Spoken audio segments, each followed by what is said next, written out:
ideas and participated in one or two of the preceding talks that have taken place here. And one or two ideas have been put out there that got me excited and then made me feel that at least I have something to share that would help in shaping the ideas and the thinking that is going on. And you have started a very wonderful process here. And I think we should endeavor to support you and give you all the necessary materials and resources with which to succeed, because you're doing something that nobody else is doing. And I think you should find a way, and I can see you have already started the conversation of how to take it further and to the next steps. So I've taken it that I don't need to tell you what my 3Logy Talks on Zoom is all about, but I'm trying to link whatever it is that I'm saying to what is going on the platform. And I've seen that it is in response to the COVID-19 pandemic in the northern states. At least you found a way to bring us together now to be ourselves and to see how we could assess the impact of COVID, and we don't have to wait until we're out of the pandemic before we know what it is that we are to do. So there are a lot of things about the social, political, and cultural responses, as well as how to organize the entrepreneurship, development, and take or make optimal utilization of the opportunities that we have been offered by the circumstances in which we find ourselves. Basically, the topic that I have chosen is dynamics of contestation. We have so many different ideas that are coming up, and there are large ideas, there are complex series of events, there are revolutions, there are social movements, and my perspective is that of transforming policy into legislation, or how to now make sure that you put in place a social response that is articulated, and the public sector will now take it and run with it, and you know exactly what you're looking forward to seeing in place in terms of systems, in terms of tools, in terms of tactics that you now put in place to address some of or all the issues that we're having to confront with. So I basically would be stimulating further conversation. I'll be asking questions, which necessarily does not mean that I have to answer it, or would be able to answer it now, or it will suggest that somebody else would have to be invited to come and see if you could assist us in shaping the answers in what would be our response: collective response, individual response, a group response, no matter how you want to describe it. So one of the questions I'm asking is COVID-19 pandemic, has it elicited a fundamental response in terms of the changes that we want to see in the 19 northern states? So Dynamics of Contestation is actually the title of a book. It was written by some professors, basically professors in American universities. They got funding from some foundations, and they decided to go and see if they could now look at what is happening around the world. And they went far back. And these professors, they are sociologists, political scientists, psychologists. If you look at phenomenon in society and you look at it only from the sociological aspect, or from the political aspect, or from the economic aspect, you will be missing out a lot of things. So why don't you bring a multidisciplinary dimension to examining this phenomenon so that you could understand them better? Because society, the 19 northern states, for example, are not compartmentalized in terms of sociology, in terms of politics, in terms of economy, in terms of finance. Everything is going on in a dynamic, and that is what makes life. So they looked at, for instance, the French Revolution. They looked at the civil rights movement in the USA. They looked at the Mau Mau anti-colonial movement in Kenya, and then they looked at the Tiananmen students' protest in China. So they now came up and with the book, as I said. So the question I'm asking, is there a dynamics of contestation in Nigeria, in northern Nigeria? And we would see how we're going to respond to these questions, and maybe stimulate further thinking as we go along. So in the response to COVID-19 in the northern Nigeria, in the conversation that has taken place so far in the three-log dialogue on Zoom, are there any implications on democratization and overall socio-economic development of the 19 northern states? The context for me, I'm coming now from the perspective of a lawyer. The context for me is, what are our political and democratic aspirations in the northern states? Or what are our social, political, economic, democratic, financial, name it, aspirations in northern Nigeria? What do we want to see our account? What do we want to see our places? What do we want to see our communities? What do we want? Where do we want to see ourselves? So I situated all this within the fundamental document that defines the entity, that is the Constitution of Nigeria, the 1999 Constitution. And I look at Chapter 2 of the Constitution. And the Chapter 2 of the 1999 Constitution is on what is known as, or what has been defined, or the title that has been given that chapter is on fundamental objectives and directive principles of state policy. So in these fundamental objectives and directive principles of state policy, I say that there is a dynamic of contestation, because the issue in the directive principles of state policy are, there are just how would I put it?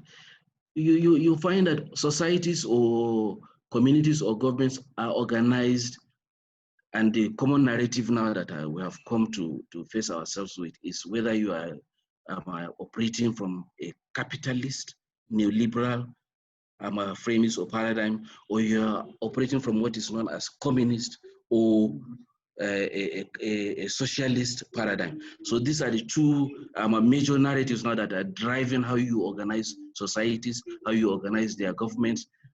This is the fundamental major premises that so now Nigeria, are we a communist country or are we a capitalist country? Northern Nigeria, are we communist or are we capitalist? So the fundamental or directive principles of state policy says we are neither. So when you go to a community that is, let's say, predominantly Muslim, are they capitalist? Are they socialist? Are they communist? Are they Islamist? What is the fundamental premise on which they organize their community? When we start referring to the Muslim as an ummah, so how is that ummah structured in terms of its politics, in terms of its economics, in terms of its finances, in terms of its social relationship? On what is the fundamental principle that we could distill to say that this is how this Islamic ummah is organized and driven? So the directive principles of state policy say that stipulate that as far as Nigeria is concerned, these are the fundamental principles on which Nigerian society, Nigerian government, Nigerian people are to be organized. So in the directive principles of state policy, we have the political objectives, we have the social objectives, we have the educational objectives, we have the cultural objectives. Let me just mention this. If we want to get into details, maybe we will do that. I have chosen to highlight one or two or three of the objectives. For instance, the political objective says that the political objective of Nigeria, of the communities, of the people, of the government, whether at the federal, state, or local government level, is to encourage free mobility of people, goods, and services across the country, to secure full residency rights for every citizen in all parts of the Federation. So we ask ourselves, are we complying, whether as a people, whether as politicians, whether as businessmen, whether as government at the local government level, at the state government level, at the federal government? Are we complying with this fundamental objective to encourage free mobility of people, goods, and services across the country? Are we giving every Nigerian, whether as a community, whether as individuals, residency rights in any part of the country? Are we fulfilling or complying with this objective? The directive principles of state policy also has an economic objective, and the economic objective is that, first and foremost, the Constitution says that our society, our communities, our individuals should be organized in such a way that there should be no concentration of wealth or means of production in the hands of few individuals or groups. We should also make sure that in Nigeria, whether in our hamlet, whether as individuals, whether as a community, whether as local government, whether as government, whether as communities, the economic system is not operated in such a manner as to permit a group of individuals to now corner the commonwealth, or the means of production, the means of earning a livelihood is in the hands of a few individuals or of a group. So we need to ask ourselves the question, are we structured in such a way to provide or to deliver or to see that we are performing in accordance with these objectives? The directive principles of state policy also have a social objective.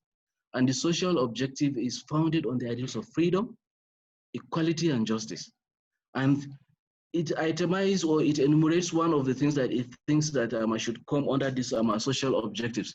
A, all citizens without discrimination should have the opportunity for securing adequate means of their livelihood, the opportunity to a suitable employment.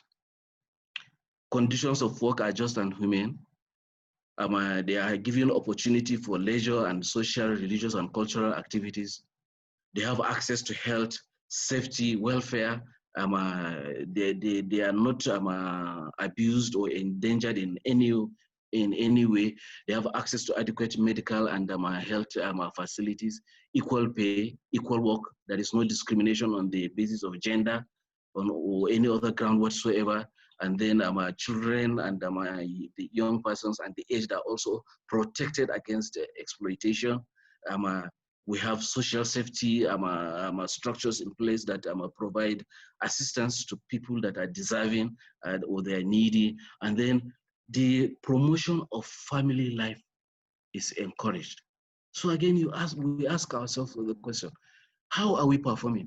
How do we see ourselves in maybe advancing this social objective in performance, in delivery, whether as individuals, whether as government, whether as community?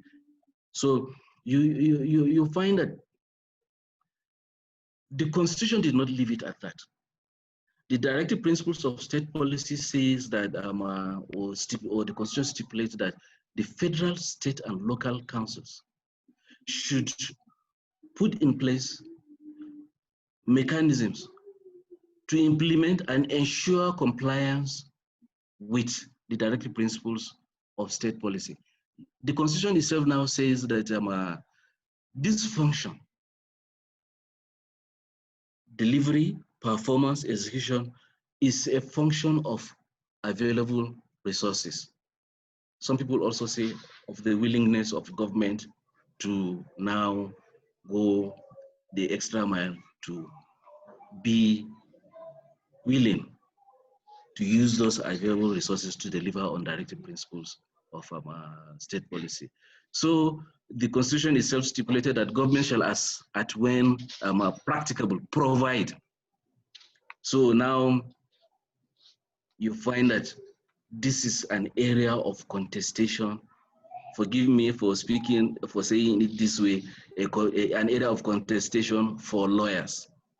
Lawyers say that now you cannot go, and the ready to hand a tool for lawyers is to go to court and say you want to enforce, you want to obtain compliance.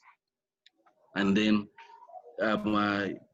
lawyers now say that the directive principles of state policy remain principles because you cannot enforce them. Reason why you cannot enforce them is that even the Constitution says that it is when resources are available. Are the resources available?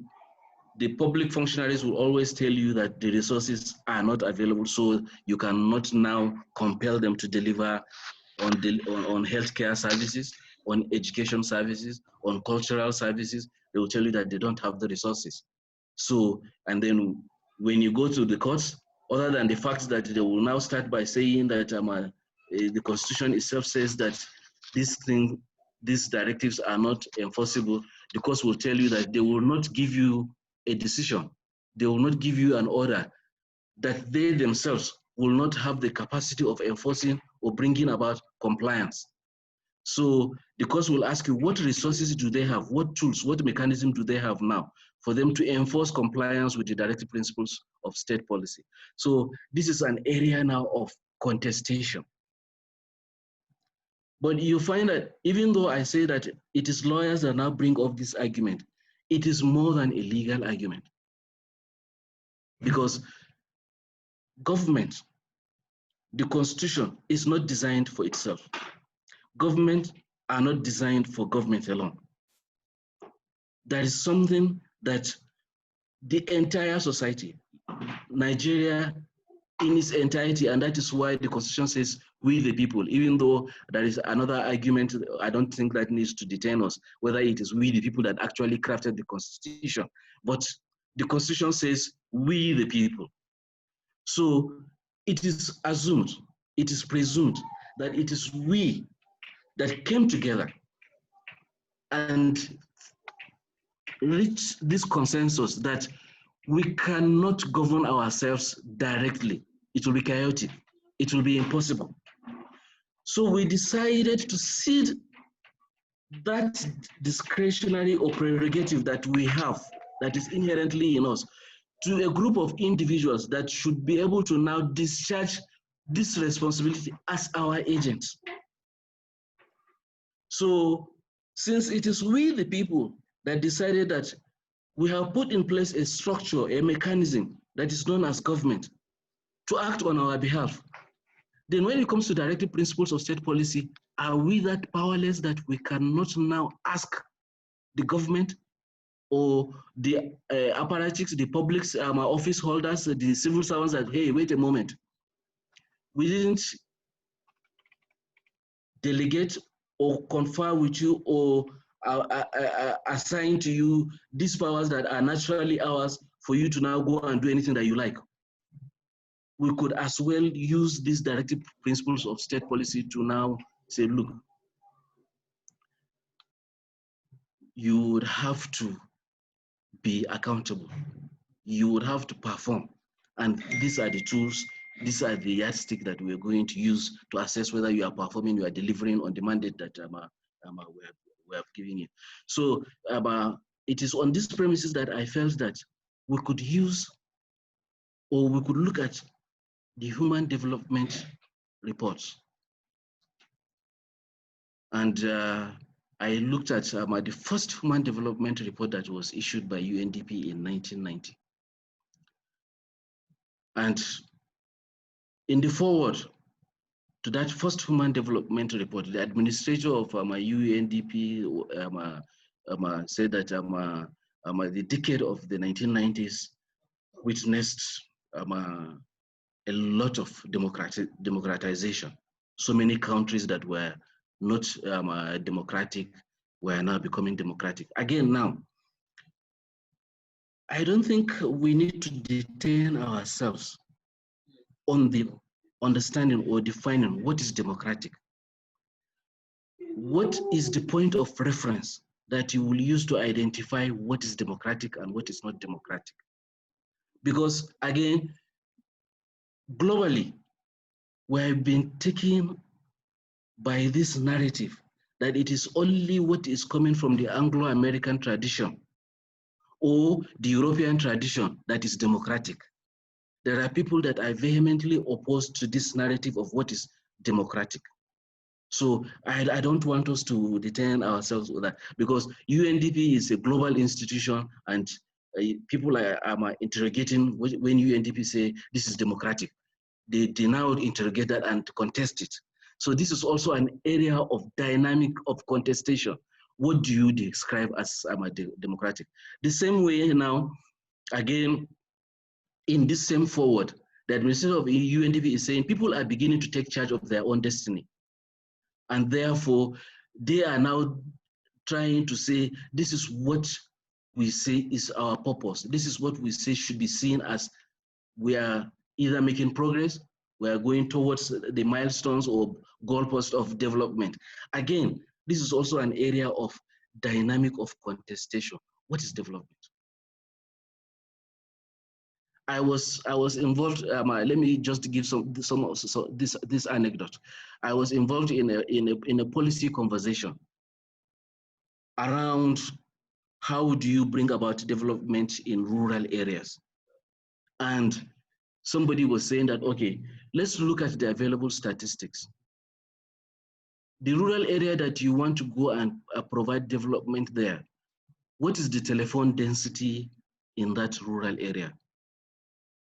I contested that, because now you want to look at the statistics of telephone density to determine what kind of development you are going to take to rural area. If you are looking at telephone, you go to the rural areas, you put in place a telephone and you say you want to see one telephone line for 5 people. In our rural areas, where if you go and put in place a telephone line, who are they going to talk to using a telephone? The community is maybe of 500 people. They are all there in that community. You put a telephone line. Who will they talk to using the telephone line? Because everything that they require is in that community. So the argument is that, or the contestation now is that telephone or the indicators that, for instance, UK could use to determine development as or to look at indices that will tell them how to take development to communities is not the same thing with our own communities. So you cannot take telephone as an indicator, or the provision of telephone for population density as an indicator of either presence of development or lack of development. So you would have to look at each and every community and determine what is the indicator that you will use to determine whether there is development in that community or there is no development in that community. And you can apply that again to actually the issue in place now, the pandemic, COVID-19. You're talking of response to COVID-19. So how do you determine that our own communities, they don't have an indigenous response to COVID-19? Why is it that you will only have to look at another response that has been developed elsewhere and you want to bring it and apply it to our communities? And then you now find that that tool, that mechanism, that response is not compliant or is not responsive to our community, and then you want now for it to be used to determine whether there has been an appropriate and commensurate response to COVID-19 in a particular community. You find that there will be serious problems, and I will not want to dwell so much on that, but you could see the response now. For instance, Madagascar is saying that it has found a response to COVID-19, and they're saying that no, it is not a response. Who says it is not a response? When you're looking at pharmaceuticals, you find that there is a certain way in which our communities have developed their own medicinal responses to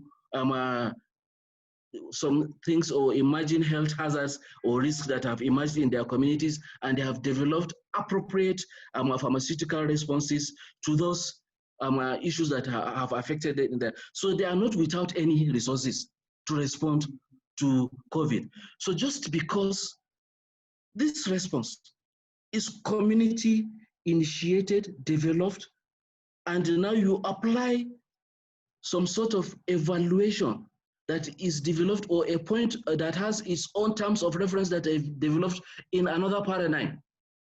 And then you now want to say that, no, this response is not adequate. But for the community, it is adequate.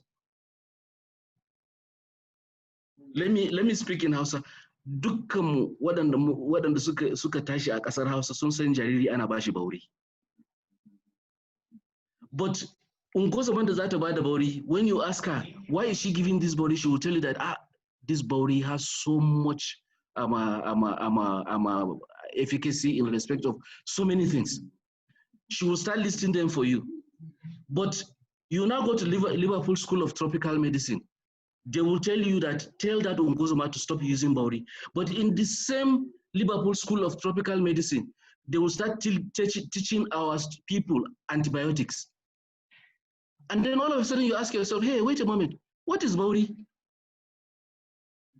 All of a sudden now, when you apply your mind to it, you will discover that bauri is a species of an antibiotic that was naturally developed by our own community as a response. If it is trial and error, fine. That is how also their laboratories in Liverpool School of Tropical Medicine will be performing trial and error in a laboratory. So our own community, life is their own open laboratory. They don't have a laboratory like you would have in Liverpool School of Tropical Medicine. But just because our own communal responses is not conducted through trial and error in a laboratory does not mean that that trial and error has not produced or yielded a definite result that could now be applied, scaled to the population in such a way that it will tackle a particular problem, so that our community will not have to wait until Liverpool School of Tropical Medicine comes up with a particular species of a medicine, if so to say, that will respond to COVID-19 in our communities. We have also developed our own response to COVID-19. So why should we now accept that our own response to COVID-19 is wrong? It is only the response of COVID-19 that is coming from Liverpool School of Tropical Medicine that is the right response. So that's the area of contestation that I think the human development indicators is because it is human development indicators for me is a process of enlarging our choices. So the question is, could we deploy HDI, human development indicators, to measure on the delivery of directive principles of our state policy? Because when you look at the human development index, it is looking at indicators that look at life, that look at literacy, then that look at command over resources to enjoy a decent standard of living.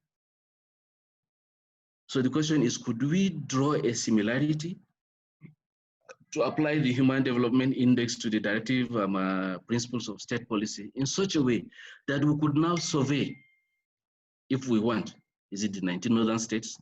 Is it Kano? Is it Malamadori? Is it Malumfashi? Is it Funtua?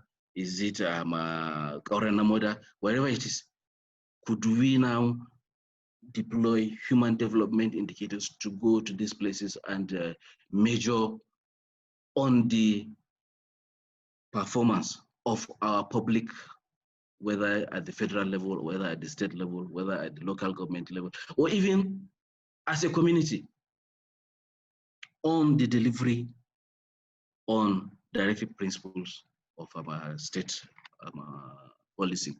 And the human development reports from 1990 to date, they have been issued every year. And Nigeria is not excluded. So if you take the human development report, and they've been improved on, in fact, they've been refined, Even areas in which there are no indicators, measurable indicators, they've been trying to see how they could develop some indicators to see how they could measure some of those things. And for me, coming from now, I'm not speaking about religion, but coming from Islamic paradigm, I see that the human development indicators are actually using the tools that the Islamic paradigm in terms of social economic development would want to deploy to see whether the public or the community, the government is delivering on its mandate. You find that the people that developed this human development report, the human development, are actually Muslims. When they came up in 1990, they came up with human development indicators as a response to GDP, gross domestic product. Because gross domestic product only measures one dimension. It measures only output, productivity, measurable in terms of money, economic indicators, that's all.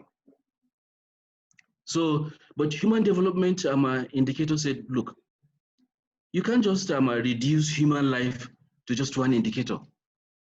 Even if we are economic beings, we are not only economic beings, we are also social beings. We are cultural beings. In fact, a human life has so many facets than just the economic consideration that GDP brings to it. So you find that from 1990 to 2019, the human development indicators are there. If you take the report, you would see it has been disaggregated. In fact, it has generated in Nigeria. I don't know how much we know about it, but it has generated in Nigeria, even the states, to produce a state human development indicator that will now feed into the national development indicator that will now feed into the global development indicator. And for some other purposes which we may not go into now, other development partners of Nigeria, for instance, have provided funding, particularly, for instance, for the South-South, to now undertake a geopolitical survey of the human development indicators to determine what kind of developmental needs or gaps are there in the South-South geopolitical zone of Nigeria. So we are in the year 2020.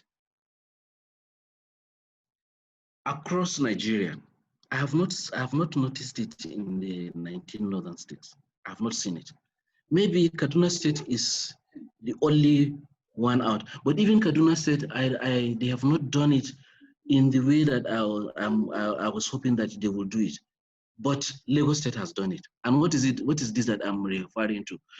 2020, we should be looking at that.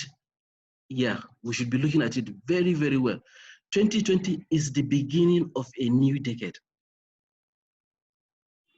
So the federal government started it when it said that, okay, it is going to collapse its let me see, I want to remember the full meaning of ERGP, Economic Recovery and Growth Plan. The Economic Recovery and Growth Plan was the response of the Buhari administration to the economic depression of 2015. So the Economic Recovery Growth Plan is actually, when you look at it critically, it's not actually a plan. It's a response to a particular issue. So now, what the federal government said is that it is going to now transition the ERGP to its now, so to say, actual plan. So El Rufai, as governor of Kaduna State, did also some sort of economic recovery plan for Kaduna State, which is actually, when you look at it, a plan, unlike what the federal government did as economic recovery plan. And El-Rufai did his own as 2016 to 2025. Even then, I say that El-Rufai is now in implementing the plan for 5-year plan that El-Rufai did for Kaduna State. There has been so much distortion, of course, because of the politics and what have you. So much so that now he has been tracking his plan. What he did was he made sure that he has put in place a mechanism to track the plan and to make sure that he is not losing or he's not being distracted from what he put in the plan. And if you look at his plan and you look at what he has been doing, he has been implementing the plan here and there, and in such a way that it is going to lead to now his formulating another follow-up plan. So it is now on the issue of the follow-up plan that he is having some sort of another dynamics of contestation. And you find that this dynamic of contestation is coming up in the sense that our politics is not informed by our economics, and that is why during the three log conversation of Dr. Bugaji, my take was that we should now recalibrate our priority. We should not make politics the item on the front burner. We should make our economics, the economy, to be on the front burner. So we should retweak our strategy. We should retweak our tactics. And as we go along, I think I would make myself more clear. And therefore now, when you look at it, where do you situate, when you look at the human development indicators, when you look at the directive principles of state policy, when you look at, let's look at it, I said that this is the beginning of a new decade. Already, UNDP, or the United Nations, and Nigeria, I know Buhari was in New York in September 2016, and he also signed up on behalf of us that we also undertake to implement the Sustainable Development Goals. The Sustainable Development Goals are for the period 2016 to 2030. So now, you come back, you look at Nigeria, you look at northern states. How do you position, how do you situate either Nigeria or the northern states in directive principles of state policy, human development index, Millennium Development Goals, Sustainable Development Goals, democracy, freedom, anything that you want to use as an indicator to score, maybe in the last 5 years? Is it in terms of more democracy, more politics, more politicians, more elections? What has it translated into in terms of directive principles of state policy, human development indicators? Or let's speak in basic common language that the ordinary person will understand. Are we getting education? Are we getting healthcare services? Are we getting houses in which we can live? Are we getting roads? Are we getting jobs? And you find that it is this basic things, this requirements that the ordinary person has. A person, no matter what you want to say, he wants to wake up in the morning and know that if he is going to have 3 meals in a day, he has the wherewithal to go and get those 3 meals in a day. A person would want to wake up, even if it is for a day. He has a recurring health condition. He wants to know how he is going to attend to, so you find that on an individual basis, we have needs and wants. And we came together to form society so that we will now, because we can't be, an individual is not an island on itself that it will be able to provide all its needs, all its wants.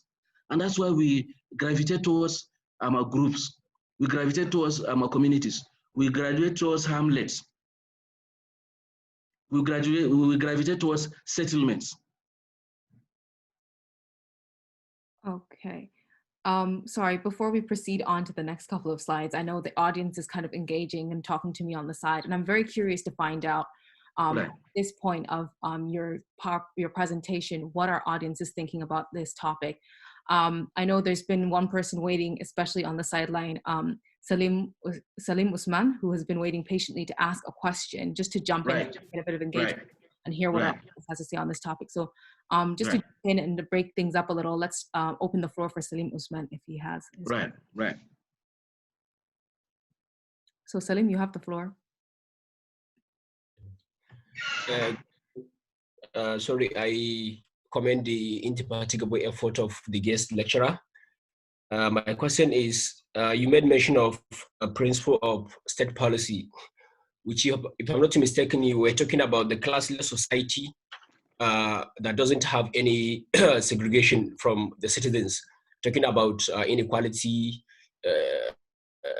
in terms of economic sharing, economic disparity, among other things. Now, you now talk about the issue of the contract between the citizen and the state, which of course I know it has to do with social contract theory of the state that says, okay, it is a contract between we, the citizens, and the state to rule for our own good, to provide security, to provide welfare, among other things. Now, when the state fails, I think we borrow Lockean view of the state, that citizens has the right to question that state, as you argue. Now, finally, my question is the issue of human development that you spoke about earlier.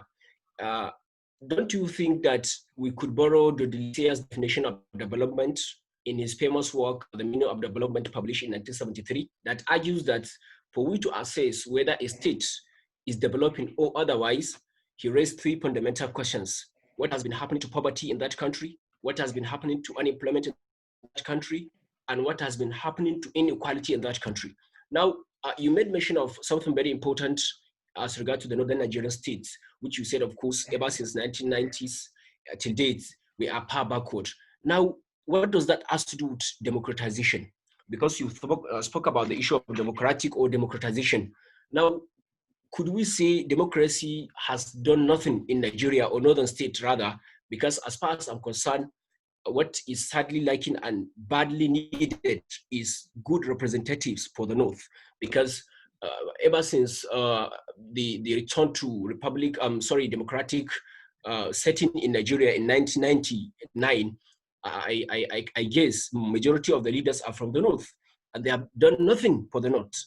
So I don't know what is your take off for that. Thank you.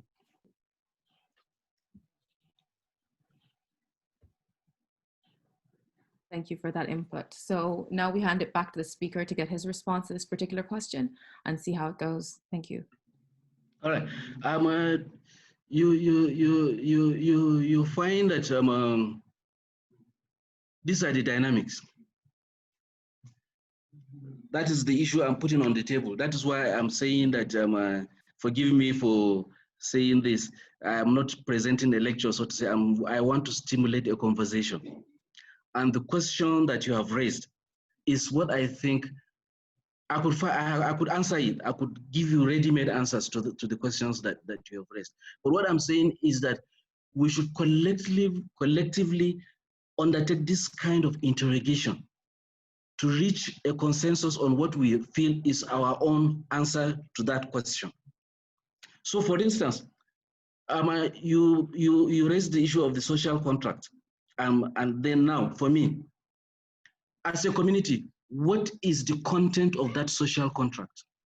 Whether in Kaura Namoda between, for instance, the citizens in Kaura Namoda and the emir of Kaura Namoda, between the citizens of Kauran Namoda and the councillor the council that is representing Kauran Namoda in the local government council in Kauran Namoda, between the citizens in Kauran Namoda and the chairman of the local government council of Kauran Namoda, between the citizens of Kauran Namoda and the governor of Kauran Namoda, between the citizens of Kauran Namoda and the president of Nigeria. So you find that the social contract, what is its content? As far as all these social relationships are concerned. So we are the ones now, I'm saying, we are the ones now that will have to determine what is the content of this social contract. Right. Again, I made a reference to it. You made mention of what is poverty. Could we adopt the definition of poverty that somebody has made? For instance, I happened to go for a meeting in Addis Ababa along with a friend of mine. So we were walking in the streets of Addis Ababa. So the friend of mine said, he's amazed. And ladies, please forgive me for making this, using this expression. He was asking me, or he was asking a rhetorical question.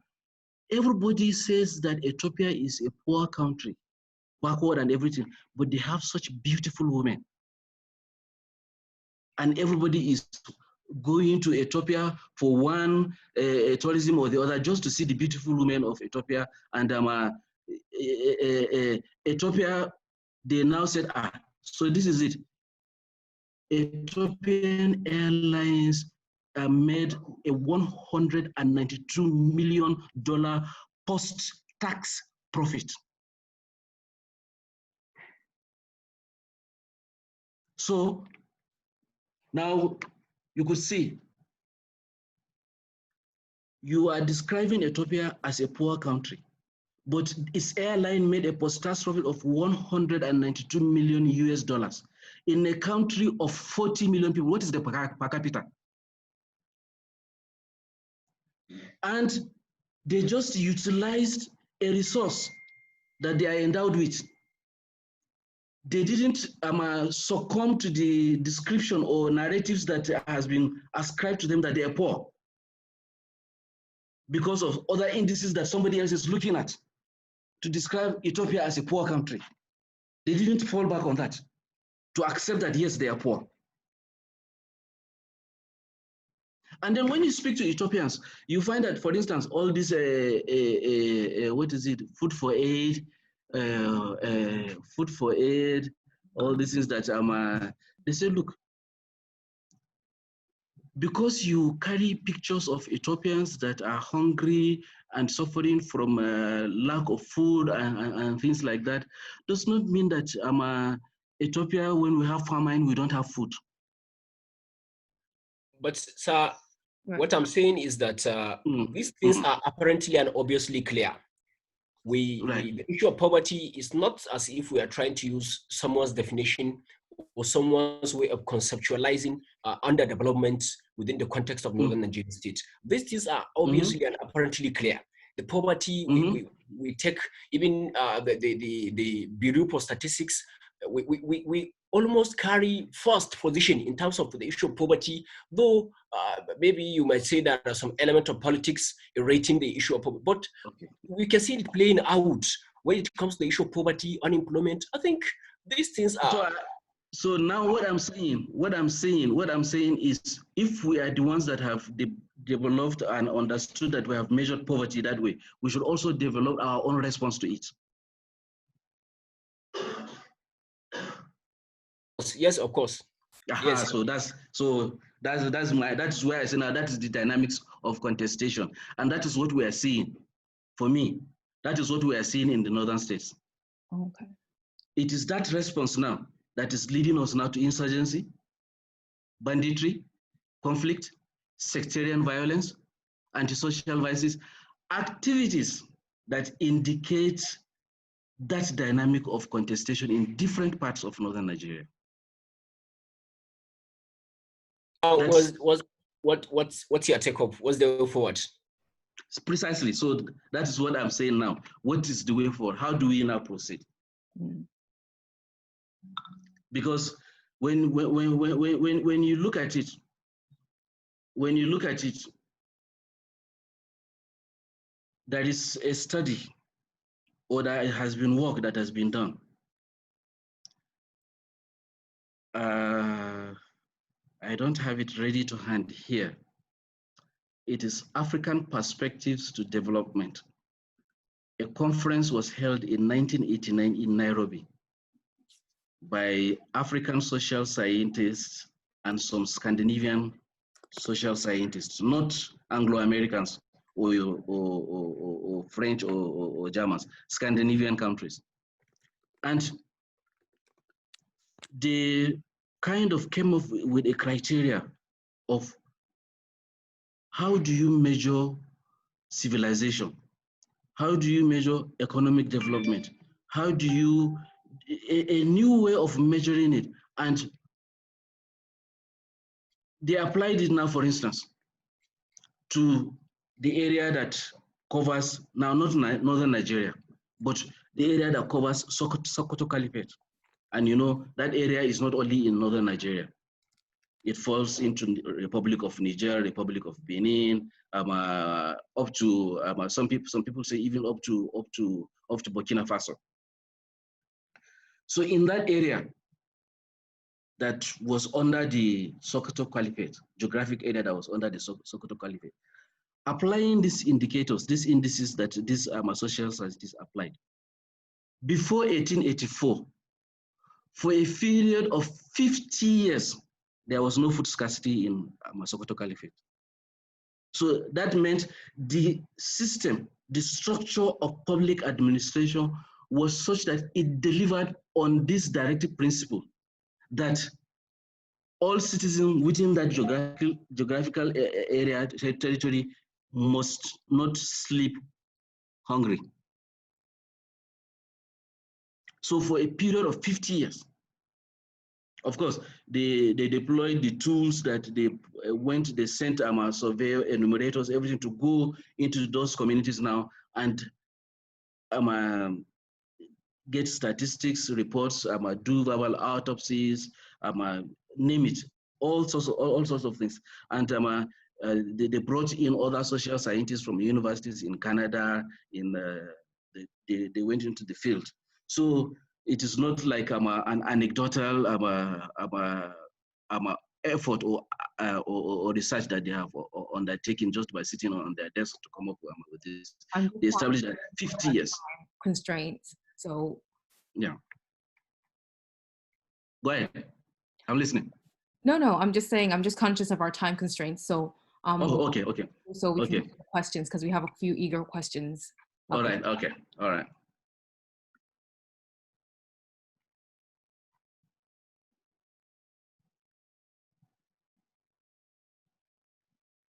Should I go on or any question coming up? Okay.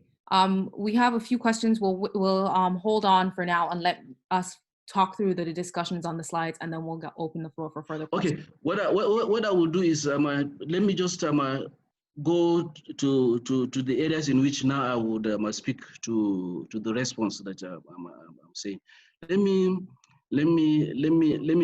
give this. Let me give it is anecdotal, but people can just go and research it and look at it and see what I'm talking about in terms of now. There is a dynamic of contestation, and we need to come up with our own response to it. Let me give you the example of there is an entity in Malaysia that is known as the Tabung Haj. The Tabung Haj came as a result of a proposal made by an economist in I can't remember the year exactly, but I'm sure if you check the website, you would, or you check online, you will get the full details. This is somebody that wrote a paper around 1960, 1964, that for Malay Muslims that want to go for Hajj, they should save their money. So They calculated how much will it cost for somebody to pay the airfare to travel from Malaysia to Saudi Arabia to perform the Hajj, pay for all the other things that he needs, food, bedding, accommodation, and all those kind of things, transportation. They calculated how much it will cost, and the person made a proposal that, look, if you save this amount on a monthly basis, or you could even stagger it to meet your own peculiar financial or economic circumstances, in a period of 5 years, you'll be able to save this much money for you to undertake the pilgrimage. And they bought into it. Now, just to visit search for that Tabung Hajj scheme, the concept, and come and see on the basis of just that Hajj savings scheme, Malaysia has now evolved into a kind of Islamic finance capital in the world. It has no rival. So you find that, for me, that is why I'm saying this is a response that has addressed the developmental aspirations of the Malay. And there are so many examples. For instance, I visited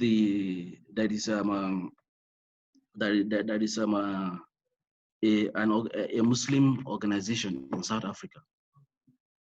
I visited them, and as at the time that I visited them, they were embarking on buying churches, churches that are operated as businesses, and then maybe their attendance have dwindled, and then maybe the church will decide to sell the church and then close the church. So these Muslims, that was their program at that time.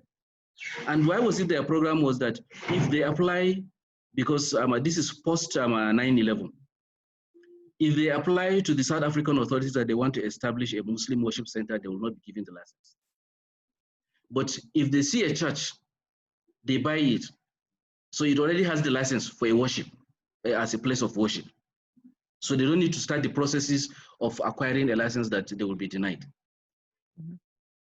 So, and then you find that they just don't go and buy, any church. They also have their own internal criteria of evaluating what kind of church are they going to buy. And they always prefer a church that is up for sale, that has a community center. Because the church is not their focus. It is that community center, because the community center is what enables them now, to set up a learning center for the Muslim community. And again, when they establish this, when they buy these churches and establish the learning center, they will be inviting somebody like the chief imam of the World Bank, IMF, from Washington to come to South Africa. And then when the chief imam comes to these learning centers that they have established in South Africa, he's not lecturing them on Tawheed.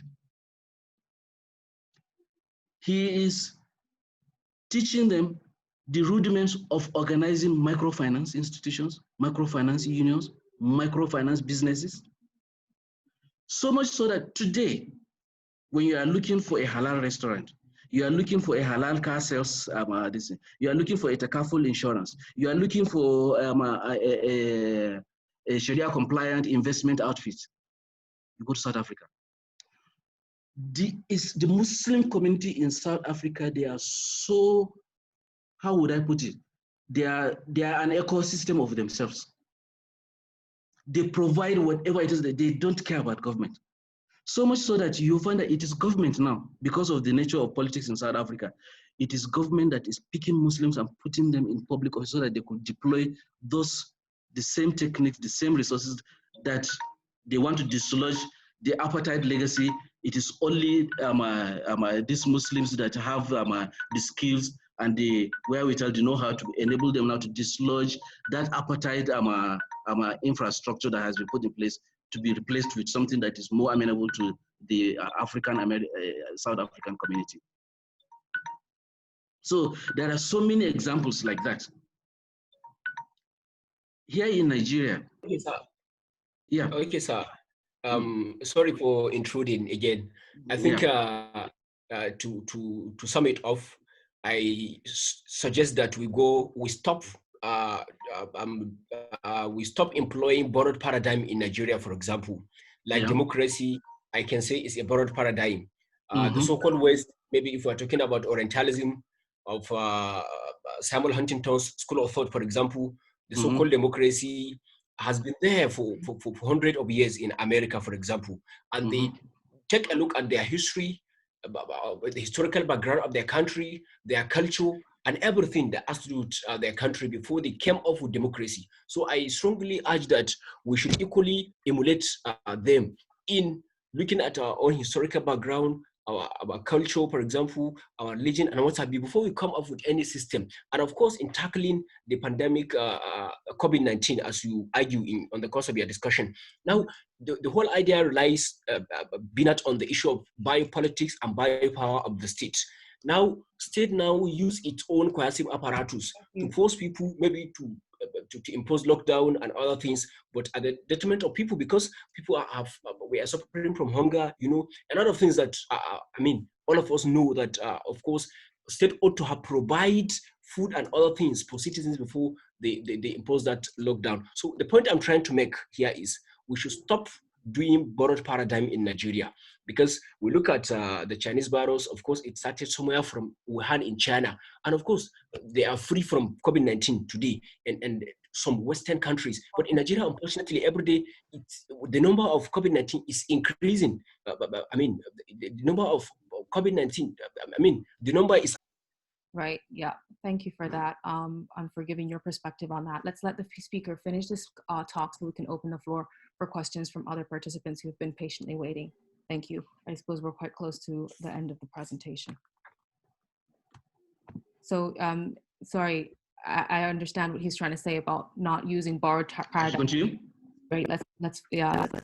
Yeah. Actually, he's speaking to what I was saying, because, for instance, we're now talking about what will be our own response. What do we place ourselves in dynamics of contestation? We would have our own in-house or internal autochthonous response. We would contest it and things like that. For instance, I will give you, that is something that I've highlighted. It pains me personally. This is my own personally. The narrative that we are being given now about Al-Majirchi is not our narrative. When you look at Al-Majirchi and you look at the modern concept, for instance, let's take, for instance, education for all. What does education for all mean? Is that you make education available universally to everybody, taking out all the barriers to access. That is what Al-Majirchi is all about. Because Al-Majirchi, there is no admission quota. There is no admission criteria. In fact, the student is also the teacher. Nobody pays the salary of the student or a scholarship or this thing of the teacher. Nobody, in fact, Al-Majirchi education, you in fact don't graduate. It's a lifetime education system. But just because of some social vices that are attendant with out-of-school children, and Al-Majiri is not an out-of-school children. It's not an out-of-school child. In fact, an Al-Majiri is not a child. And then somebody will come and tell me that no, you take children away from their parents and you take them to strange places. Wait a moment.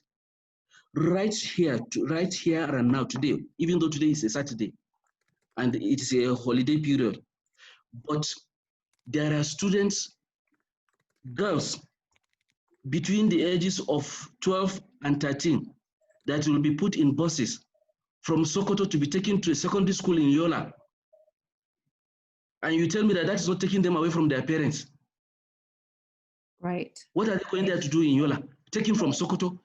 But now, because it is government that is providing buses, paying for drivers, their transportation, everything to take them to, then you say public system, public authority should not do the same thing for an Al-Majri school, and then you say that Al-Majri school is bad. Right. So, I mean, the whole topic of Al-Majri is a huge topic that we have to dedicate an entire several series even to tackle. And definitely it's about adjusting all these different indices to fit our particular needs, and then mobilizing the people within the communities and structuring them in a way where they can address these different issues. That's what I've pulled away anyway. This has been a great topic. I mean, if you have any finishing comments with your last slide, or can we proceed on to start with? I think for me, as you said, human development, I'm borrowing the words of the Human Development Report of 1990. Human development is a process of enlarging people's choices. Okay. And then human development for me is just more than the formation of the capabilities. It's also about how to use these capabilities. Mm-hmm. And if you frustrate these human capabilities, then you are going to end up with serious issues that you don't anticipate. Absolutely. Thank you very much. I thank you for the privilege to participate in this conversation. Thank you. So what we'll do now, I mean, this has been very enlightening, and I'm sure a lot of people have been waiting on the side to ask questions and put their points across. I know one particular lady, Habiba Shehu, has raised her hand earlier to try to get a question across. So I'll open the floor to you, Habiba Shehu, and let you have your question or your comment across the floor. Thank you. Habiba Shehu, you have the floor. Hey, Assalamualaikum. Thank you very much. My question is, you spoke about what works for the UK or somewhere else might not necessarily work for us in Nigeria. And you also spoke about like in Liverpool School of Tropical Medicine, how they have like antibiotics tested, and we have the same thing locally, Baure, what we give our newborn babies. The difference is this has been trialed in a clinical setting and has been checked for like anything like side effects and stuff like that. So what I want to ask is that you said down the numbers, the reproduction index was seen to be going down.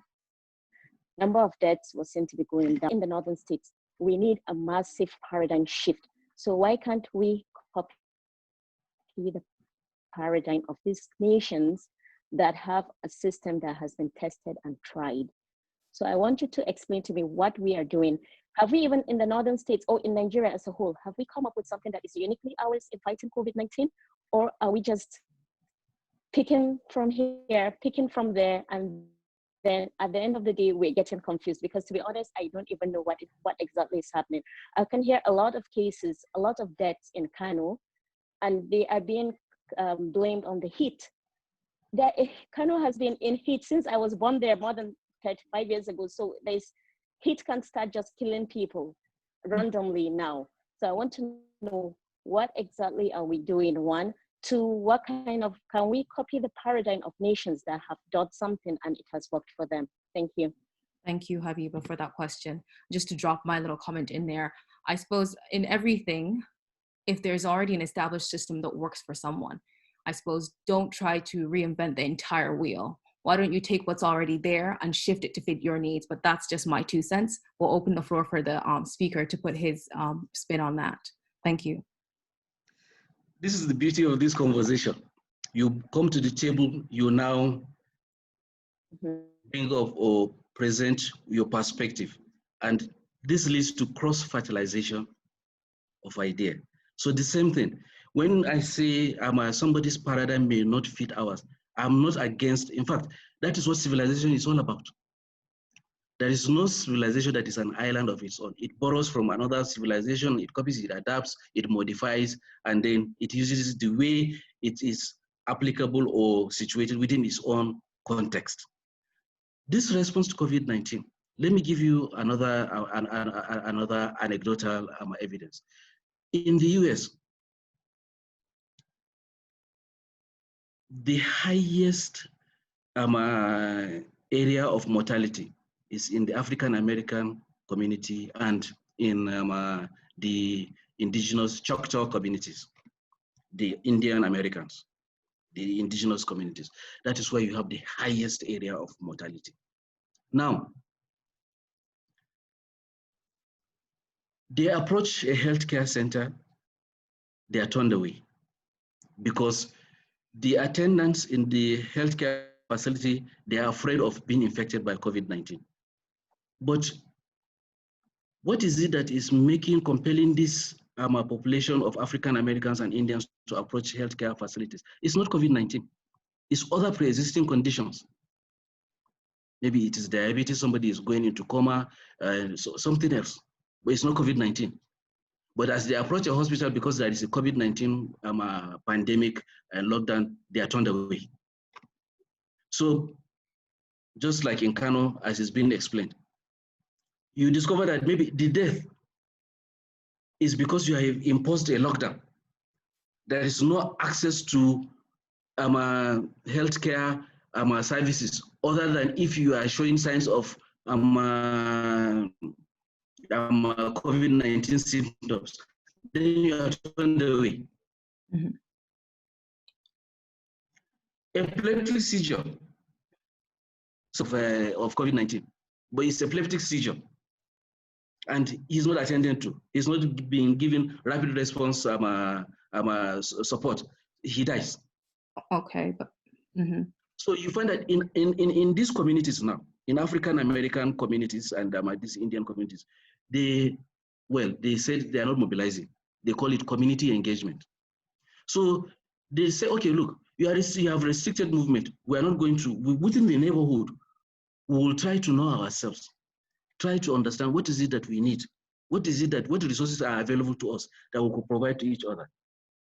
If you are a paramedical, but lockdown has kept you at home, you check your neighbors and you find that, this one maybe he has somebody that requires medication, but because of that is no medication, what do you do for that person as a paramedic? Okay. So they organize the community now in such a way that they respond to this. Despite the lockdown, they are not maintaining the lockdown. All they do is that they maintain the travel restrictions. But within the community, no lockdown, because you need to understand what is going on in the homes. Okay. So does that answer your question, Habib Shehu, in terms of how we suggest we take our approach to dealing with crises and pandemics and issues like this that are pressing to our country and adapting them to suit our needs?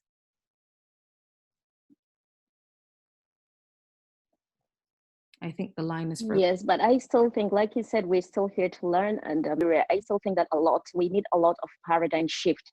We need to see what these nations are doing and implement it, and not just locking people down at home, but every other aspect of it. Here in the UK, in the US, hospitals are functioning. African Americans, and here as in the UK, in care homes, majority of workers are Black. So we are frontline. Most of the doctors are African Americans or Indian Americans. Here in the UK, most nurses are Blacks, and they are the high number of deaths because they are more exposed than the white counterparts. So I still think we in the North, we still need a lot of work in terms of implementing not just the lockdown, but everything that has been going on in countries, in nations where this has worked. They brought down numbers. I think we should be able to do that, to bring down numbers. And we should sensitize our whole community to let it be our personal duty to bring down these numbers. So every individual has a responsibility to uphold. Okay, thank you. Thank you very much for that. That was a very good point. So now I'll open the floor for Lawal Muhammad, who has been patiently waiting with his hand up. So Lawal, you have the floor.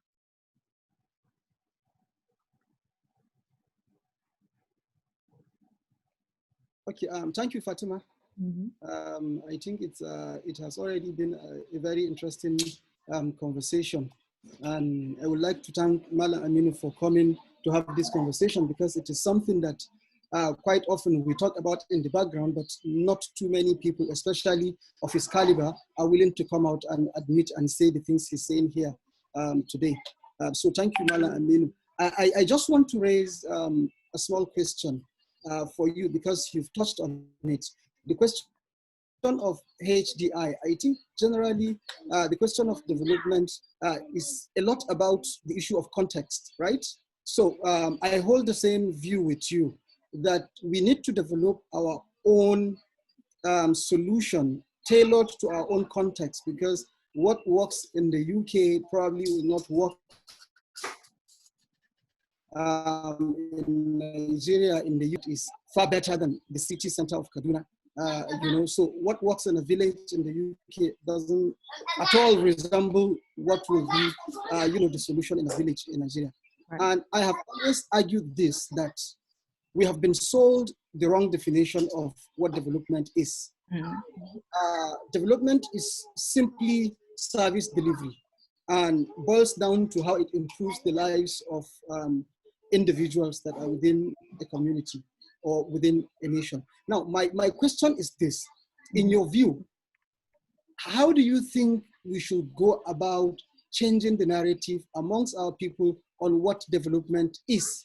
Because we saw Dr. Miro Mandara's talk the other day, and one of the things that could have been taken out of it is the fact that being able to improve, for instance, say school enrollment numbers, retention, transition from primary to secondary to tertiary, and graduation is far better than investing billions in physical infrastructure that at the end of the day will not show any real results.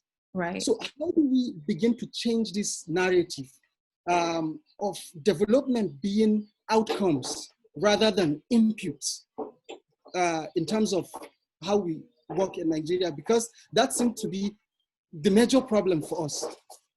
You know, a politician builds a big hospital, we clap, but people are dying still. Okay. Right? Right.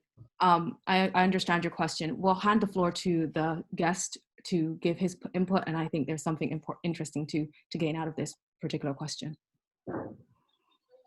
Our problem in changing the narrative is we have an elite capture in Nigeria.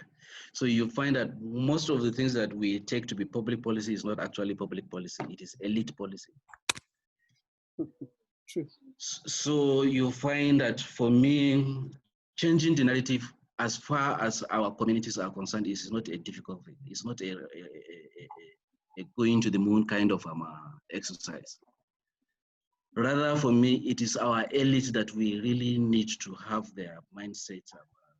Because, for instance, let me tell you this.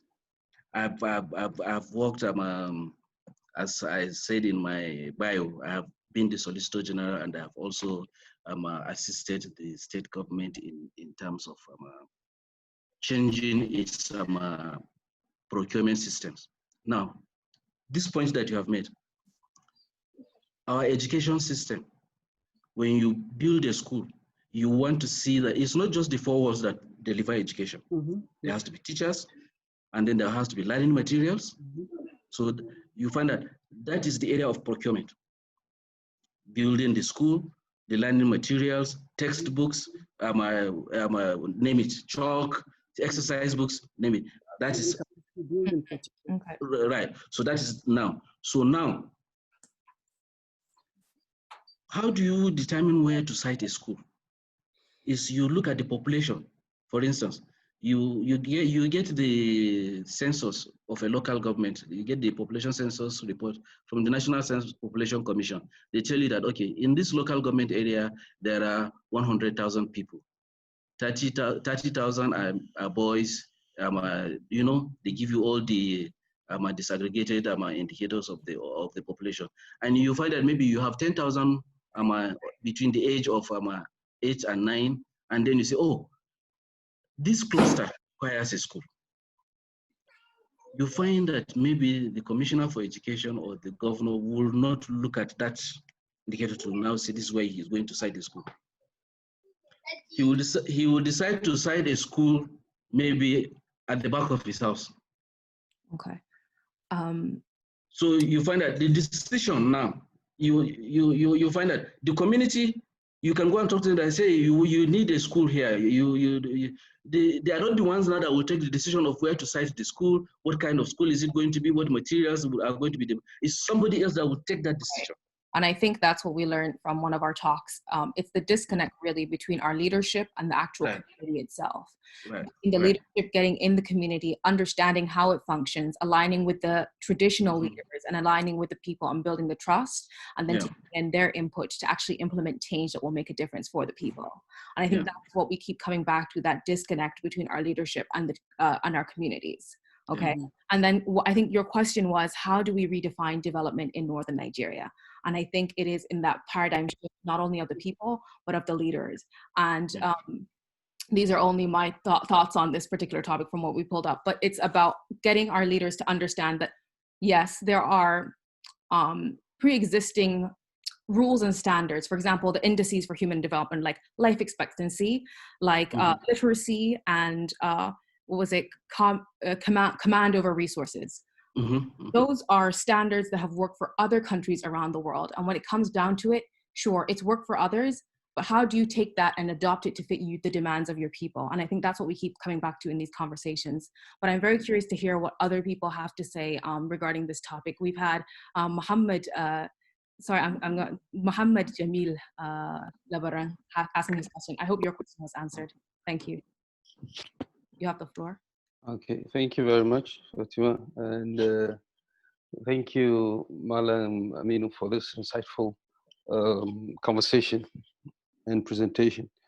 We have talked about a lot of things, including, uneven distribution and, how faulty is our economic system. We've talked about retwigging our strategy. We've talked about social contract.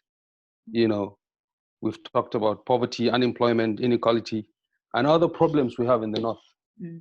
So, I'm always of the opinion that, even the layman knows the problem we have in the North. Everyone knows the problem we have in the North. But the difficult part of it is, how do we profile solutions? And the question is, we've talked about social contract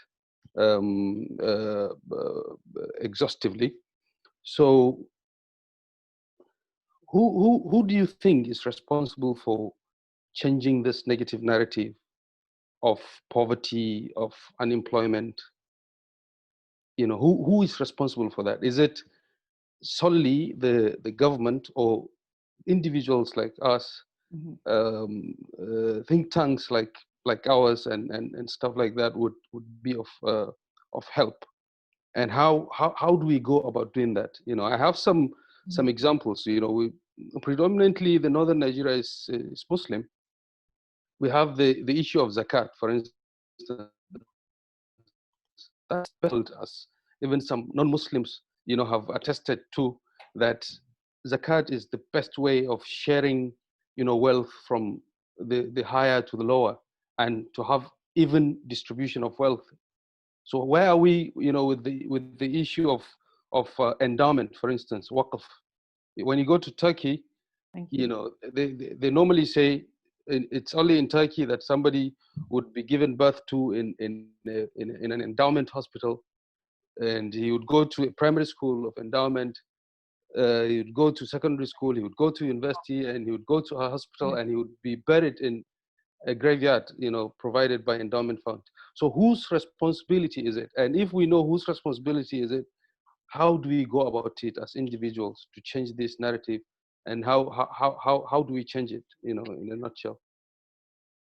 That's my own take. Thank you. So, Madam Aminu Osman, do you have your comments for this? Yes, my response is that forgive me, I'm not trying to be mischievous by saying that it is our collective responsibility. It is not placed in any one person. It's not placed in any one institution. It's not placed anywhere. For instance, I'll give you this. It's an anecdotal issue, but in the entire northern states, within Muslims, we have a deficit of trust. Serious deficit of trust. Why do I say that? You give a Muslim money of intending pilgrims. For 10 intending pilgrims. I assure you by the time he's returning that money, it will be for 9 intending pilgrims, not for the entire 10. And then let me give you another one again. Federal government issued a sukuk in 2016, 2017, and I think they wanted, I can't remember whether they have issued the one in 2019. The subscribers to the sukuk, an analysis of the subscribers to the sukuk were made. Southeastern Nigeria subscribed to the sukuk above 80%. There was less than 10% subscription to the sukuk from Kano.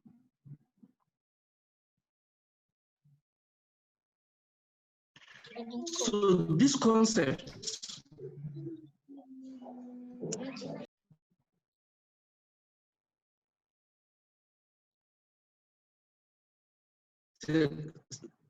zakat endowment provides some social response, social services, and it addresses some of the social issues that we are confronted with. Mm-hmm. Some other people now see value in it and they embrace it. Right. So I suppose there is a lot of value in the community coming together and banding together to try to impart change. And I know we've used a lot of examples of the likes of zakat and other that kind of form of social mobilization. I would love to hear the perspective of Silas Garba. I hope you're ready, who is in the North as well, and just get a different perspective from someone. Thank you. You have the floor, Silas. Okay, thank you very much. I don't, let me try and. Oh. Okay, hello? We can hear you. Are you in your kitchen or where are you? I am actually in my study. So my kids over what they call this online. Where are your bookshelves? Yeah, my bookshelves are hidden. I have to keep them. Those are my treasures. So I full disclosure, full disclosure. So Silas Garba offers us the unique perspective. Okay, thank you very much, Professor Usman. I just gave you the professorship after the lecture. Thank you. I will just run through quickly.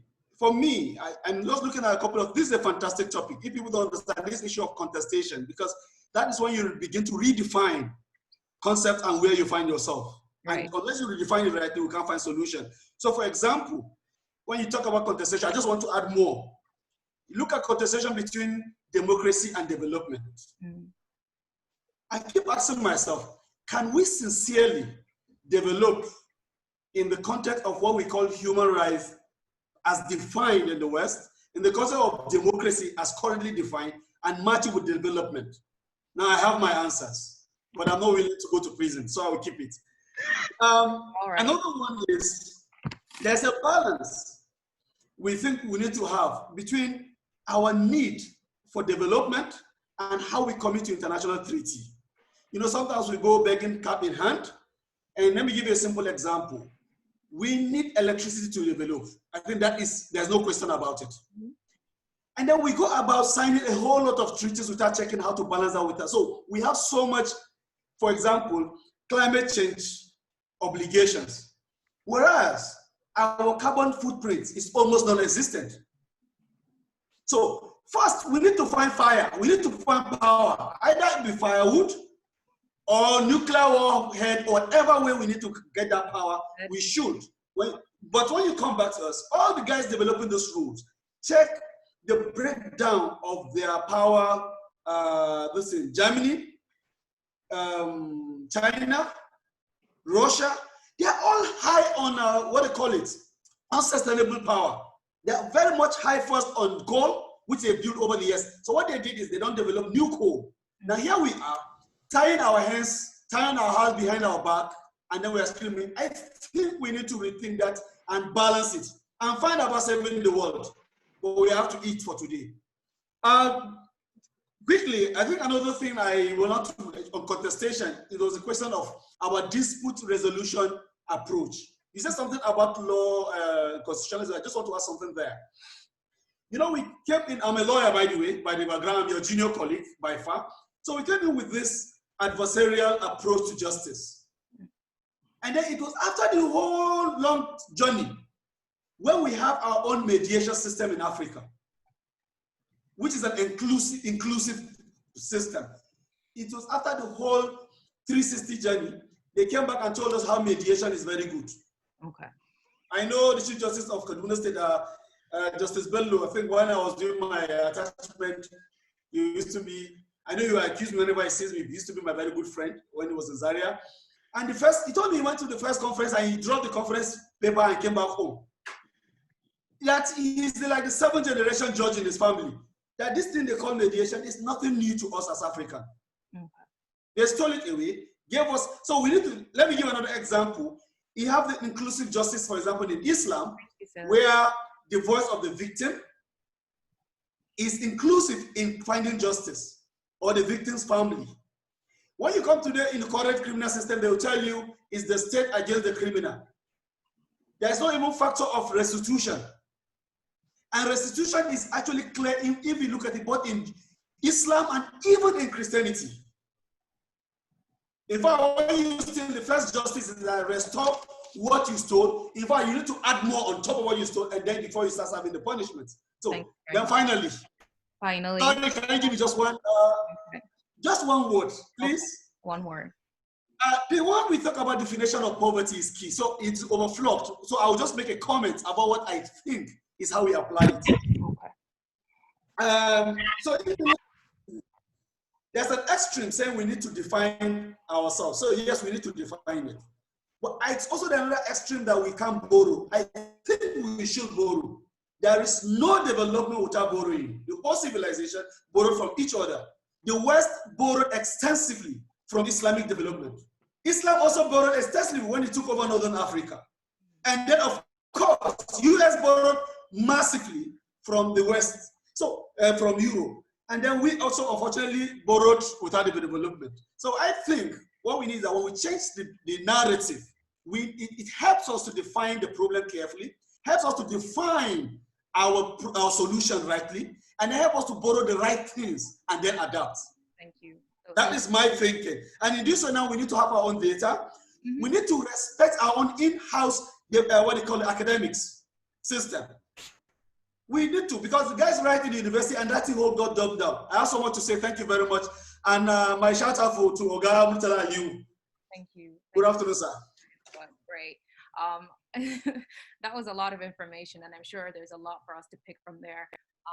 Madam, do you have anything to add to that?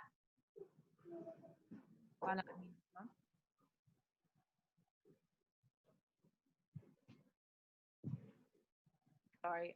You mean me? Yes, you. Do you have anything you wanted to add? You mean me? Yeah. Well, again, is going back to the same issues, the point that I want to make. We have to be our own agents. We have to come collectively. For instance, the issue that he has raised, as far as I'm concerned, Northern Nigeria, we have to come up with our own strategy of development. Mm. Even in the Nigerian context, we can't wait for the federal government to come up with a strategy for us. We have to come up with our own strategy. Absolutely, and I think that's the point that we keep running right back to. Now, I know there's a lot of questions, so I'll quickly let Mr. Awal Muhammad take the floor for 5 seconds to give us his perspective on this. Thank you. Okay. I see a lot of hands up, so I will get to you, inshallah. Assalamu alaikum wa rahmatullahi wa barakatuh. Number one, let me start by thanking the presenter himself and all the coordinators of this program. Really, this is where it starts. From the talking, get to the thinking, and then planning to say how do we resolve issues. Now, I am not a lawyer by background. I'm an engineer, but I picked some few things from that. And in summary, I can tell you, I live in Kano right now. I'm in Kano here, but I have been opportune to move around many states of the country and outside. The fundamental, all you see to me is just an outcome of the gross poverty in the northern region. The death you talk about, the Al-Majri, the banditry, the Boko Haram, It's all the result of the gross poverty in this region. And thank God, I have lived here for quite a while and have seen it over time. It is just increasing. I don't need any statistic to attest to that. I have seen it. Now, where do you turn around this? It has to be a collective responsibility of every member of the society. But unfortunately, it's unfortunate here. Most of us from the northern region, we have this sense of what I call layback attitude. We're often than not our responsibility end with our own selves. Once we can feed our family, we feel we have covered enough. But that sense of duty, if you have any source of resource, be it intelligence, financial, whatever it is, remember you have a duty to society as a whole. How do you help the society to get uplifted? Okay? So I think that awareness is quite low in ourselves to the extent that those who should have the responsibilities or should have taken leadership, they tend to fall back along with all others. I just give you two incidences, two examples. The northern region has what is called a high advantage in terms of agricultural activities. Take it the groundnut. We all know the history of groundnut. Some 10 years ago, there was a conference in Kaduna House with all the governors of the northern region and all the traditional leaders. And the agreement, when they finished, their own conclusion was that time of groundnut oil has passed. Time for groundnut has passed. Yet Nigeria imports over 30,000 metric tons of oil every year. So that tells me the lack of awareness, even up to the level of leadership. The advantages we have, we could not even use them. And then secondly, as I said to the younger people, it is much more on your shoulders really to uplift this society. But there is a saying for the Chinese, who say, how do China develop? They say ABC. Meaning American-born Chinese. They are the catalyst for development of China. Simply because they were in America, they have seen it, they have worked on it. So when they come back to China, it is not an experiment. It's just setting it up to work. And they succeeded. If you leave development of the northern region to the people in this region, I'm sorry, we'll go nowhere. Because the awareness even as to how to do it is not there. And I take example of the Tazargade and Baudi and Co you mentioned. Now, those are our own solutions that had worked over the years, but they have never been scaled up. You cannot sell them as they are in their raw form anymore. That will only be taken by Hausa people. If you want to sell that medicine to even Yoruba person, he will not take it as it is. So that's where our biochemists, our pharmacists should have scaled it up into a form that we can now sell it around the world. But I'm sorry, if you go in Kano here, the soap you will take to bath, there is none even produced in Kano, not even in Nigeria. Liba brothers come from Liverpool, and they're producing soap in Nigeria for us to bath. The salt you take, the sugar you take, everything is by the foreigners. So I am challenging the younger people with the knowledge, the skill, to please be more of a risk takers, be more responsible to solve problems. Thank you very much. Thank you for that input. I think there's definitely something there to say that beyond Nigeria, there's also a huge wealth of knowledge and experience in the diaspora on what is the responsibility of our country and our people in the diaspora to not only go beyond Nigeria and go to the UK and go to the US and build a nice cushy lifestyle for themselves and their family. It's about coming back and helping to build your community and taking what you've seen on the outside, adapting it to your country and your community and what you know about it, and helping to build that community. That was an interesting point. We've had Malam Murtala Aliyu patiently waiting, so I'm actually eager to hear what he has to say on this topic. Malam Murtala Aliyu. Okay. Thank you all, and thank you, Mala Aminu. Actually, my first reaction was not to participate because the topics are the two, academic, dynamic contestations and so on. But I said, okay, let me see. But I'm glad that I was. I didn't follow my mind. I actually, if you notice, my video was always off because I was driving, but I was listening to the discussion. I think I think Malam Aminu has opened up a discussion. Like he said, he's not coming up with solutions, but he's going to incite a conversation. And I think he had done that. But I think that I would have loved that in trying to bring the paper, he should also have thought of his own solutions. He said he was not coming with solutions, but he should have thought of some suggestions to do that. I would think that,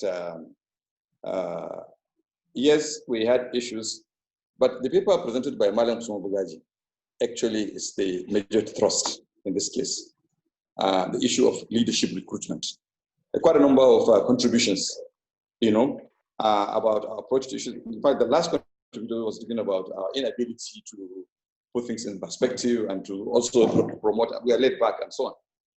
You see, we are just using history because Malam Aminu had been making reference to the Sokoto Caliphate. In 1804, when Gobir was finally defeated, there was something dramatic that happened.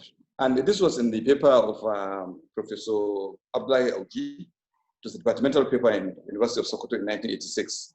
You know, the paper was about the relevance of Gobir, you know, in the caliphate, you know, looking at the substance from the British substance from the shadows. And Abdullahi was very clear about what Abdullahi did in terms of pragmatism of leadership. When he took over Gobir, after the defeat of Gobir and burning down Al-Kalawa and killing of Yumfa, now he realized something. He was honest enough to know that he was a scholar, he was also a warrior, but he was not an administrator. So what he did was to also recognize the fact that the Gobir he defeated was well put together and that it functioned as a state. So he asked a question: who was responsible for the structure of Gobir? And he was told it was the Galadima of Gobir. And he said, is he alive or has he been killed? He said, no, he actually has been captured. He's around. He said, bring him. And then he asked Galadima a few questions about putting the state structure, administrative structure in place. And Galadima provided him a solution. And you know what he did? To show his magnanimity, is Galadima, can you work with me? And Galadima said, of course, I'm a captive. Whatever you want to do with me, I will. And he said, okay, from now on, you are the Galadima of Sokoto. And to today, the families of Galadima Oshoro, who was Galadima of Gobir, are still the Galadimas of Sokoto. Now, this shows pragmatism in leadership. And I think the essence of all this talk we're having and this group is to be able to develop that kind of mindset where we'll be realistic enough to know where the capacity is and where the resource is. You know, yesterday I was listening to one of the tafsirs, and one of the malams erroneously was saying that, look, if a non-Muslim touches the head of a woman, it's like a man touching the head of that woman, which was stupid. Because the Prophet had a doctor who was a Jew. And the Prophet had a wife who was a Christian. The mother of Ibrahim, the son of the Prophet that died, actually was a captive. She was a Christian. So when you talk like that, and because also Islam gave the right for Muslims to marry Christians and Jews. Now, how do you go into that relationship within the context of Muslims? So I think we have to wake up as people to be realistic, to be pragmatic, to ensure that, and that's why that paper printed by Malam Usman is important in this respect.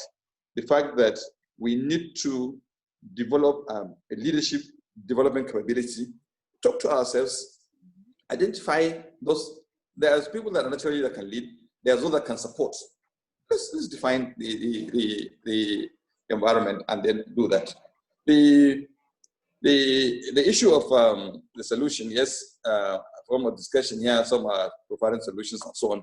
I'm not going to talk about the dynamics, the contextualization, and all those academic things, but I'm saying straight to the point. I think we need to sit down and look at the solutions, and I'm sure we'll be able to do that. You see, the issue sometimes is that we don't even talk. Like the last contributor said, we don't even talk.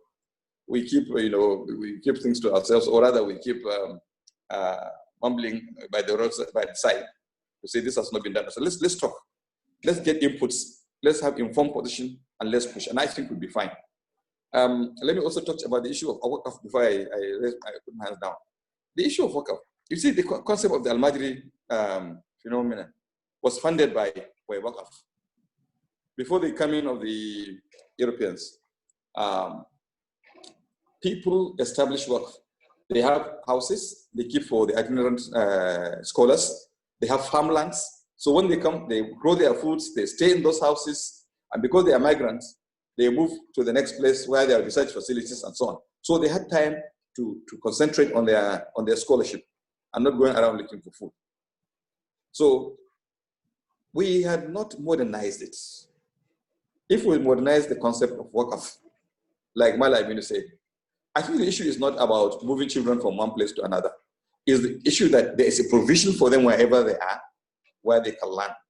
But also, the knowledge has to be structured in such a way that, because in those days, Islamic scholarship doesn't stop you from learning skills. It doesn't stop, in fact, it promotes learning skills.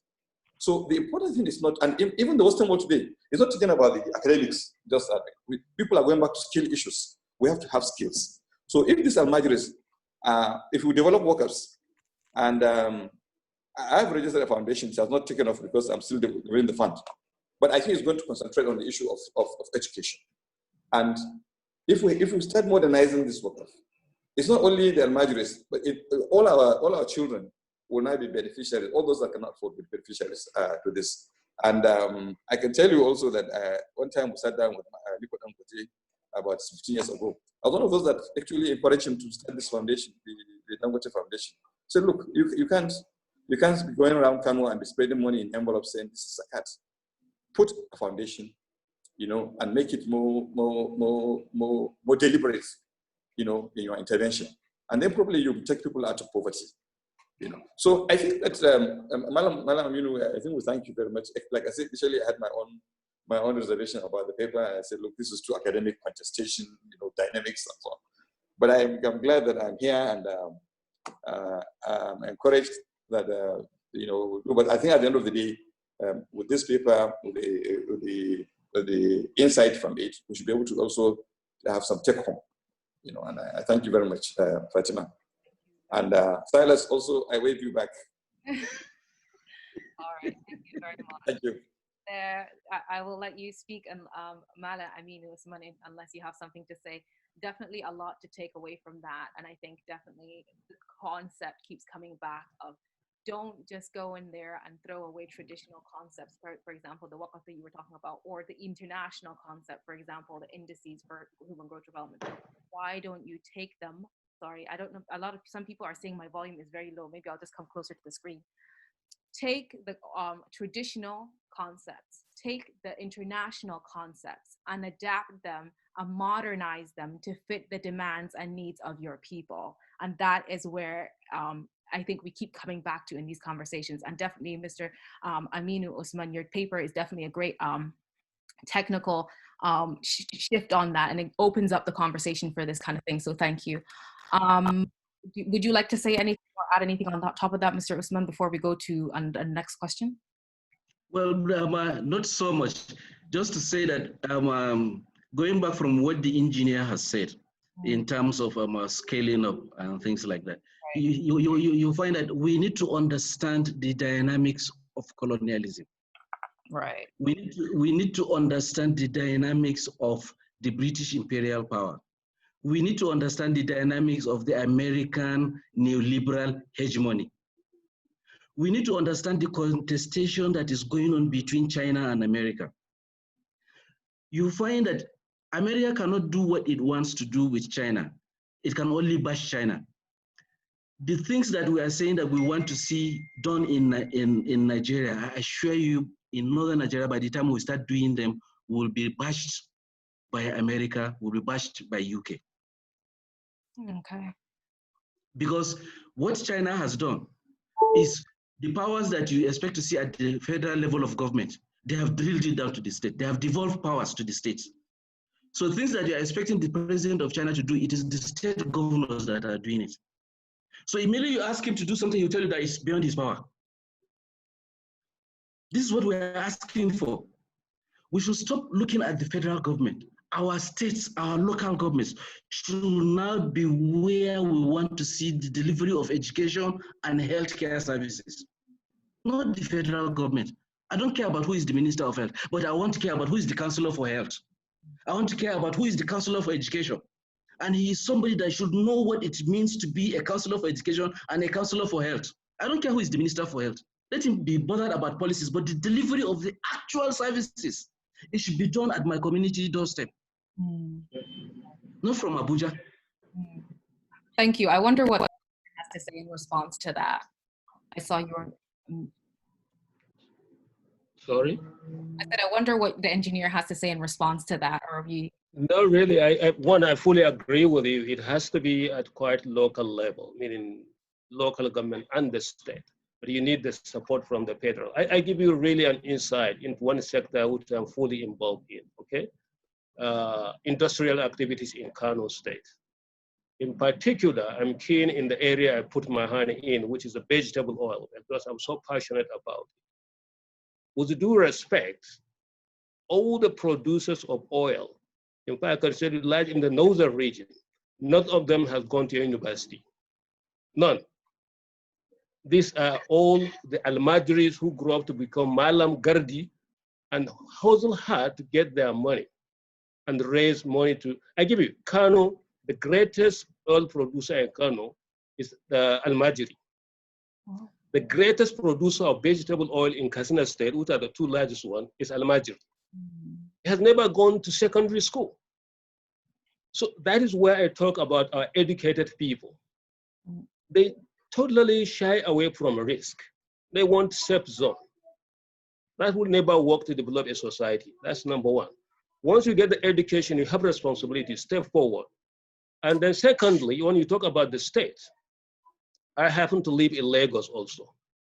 During the previous governor of Ambode, of Lagos State, this guy says within 2 years, he is raising $21 billion naira to support directly industries that are owned and operated by Lagos State people.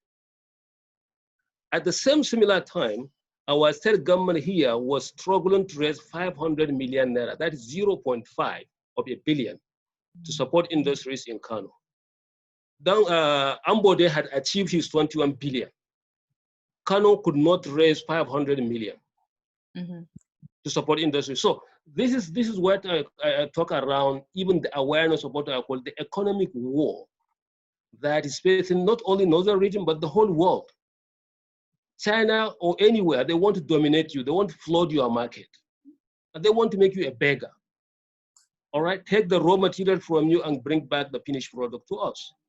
This cannot be challenged by laymen in Kano. It has to be done by the educated people who have gone outside, have seen it, how it works, come back home and take these challenges. I fully appreciate the concern. It has to be at local level, but I'm afraid even those whom you expect to do, I mean, the local government chairman, state government, they do not have the awareness about the economic war and how to fight it. Thank you. Thank you very much for that. I wonder if Malam Aminu Usman has anything to say in response to that. Well, that is part of the contestation, despite the fact that Alhaji Murtala has said that it's academic. It's not academic. That this actually is the dynamics of contestation. This is it. On this issue alone, you find that if Lagos State could raise 500 billion, but Kano, even 500 million, it is not going. That is what we are saying, that it is an issue of the structure of Nigerian economy. Go and do, and even if it's just a rudimentary survey, all the banks in Nigeria, they are headquartered in Lagos. All the bank chief executives, I think only 3 of them are Igbos, all are Yorubas. And maybe, Jaiz Bank is headed by Usman. So it's the only one that is headed by a northerner. But even that, look at Jaiz Bank.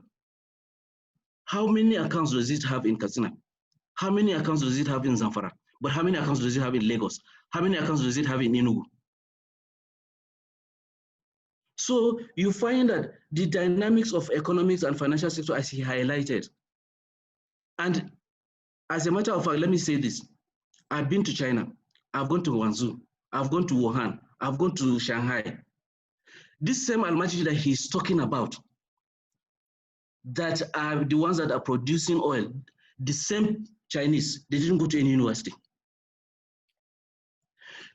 Chinese will build a massive incubation center where it will take them. That is where, in fact, now, let me tell you this.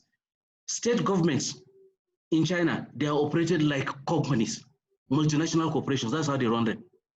They're not running them like government. So all employees are deemed to be employees of a company, of an organization, corporate organization.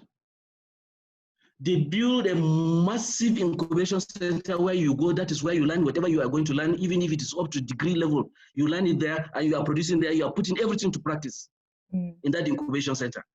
Okay. That's interesting. That's why they became the manufacturing capital of the world.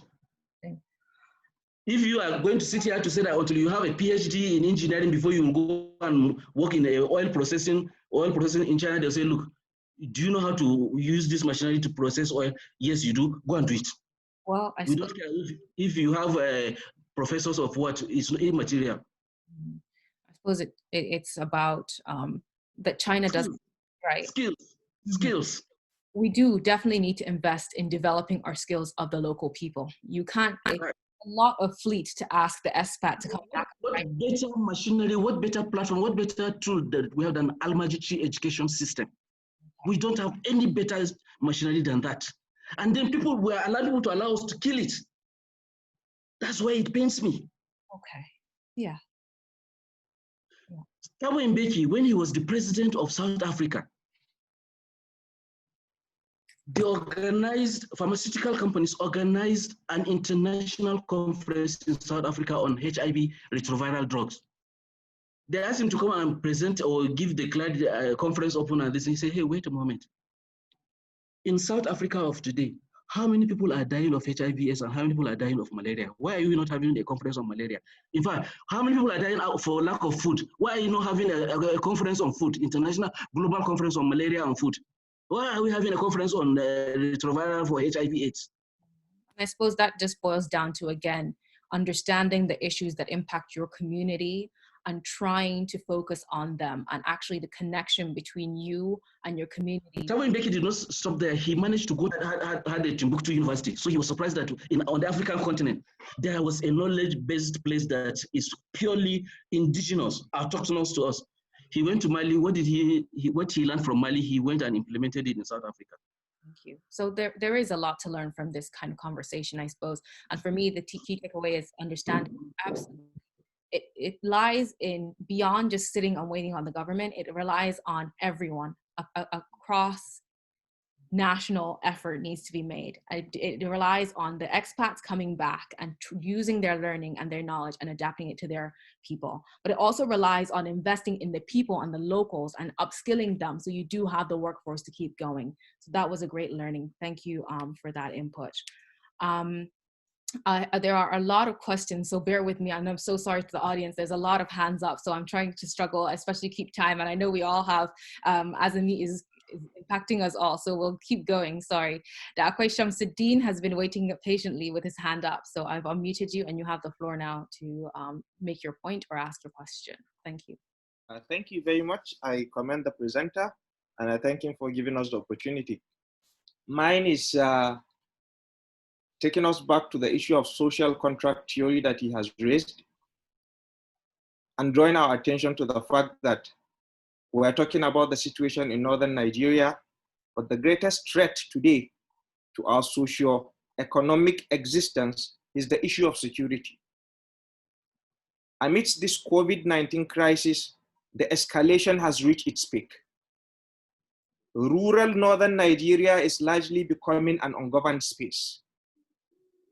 The authority of the Nigerian state is largely limited to the local government headquarters and the state capitals. The situation is very, very, very alarming. Governors of the southern part of the country have taken steps. We have had them taking steps, introducing Operation Amotekun and others. What are the northern state governors and northern stakeholders doing?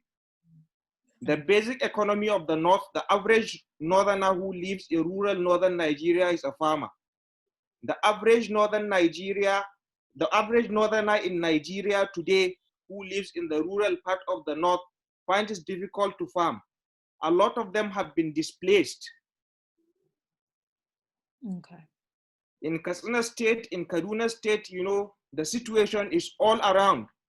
And the northern governors are busy doing the COVID-19 thing and forgetting security. And the federal government itself is not doing enough.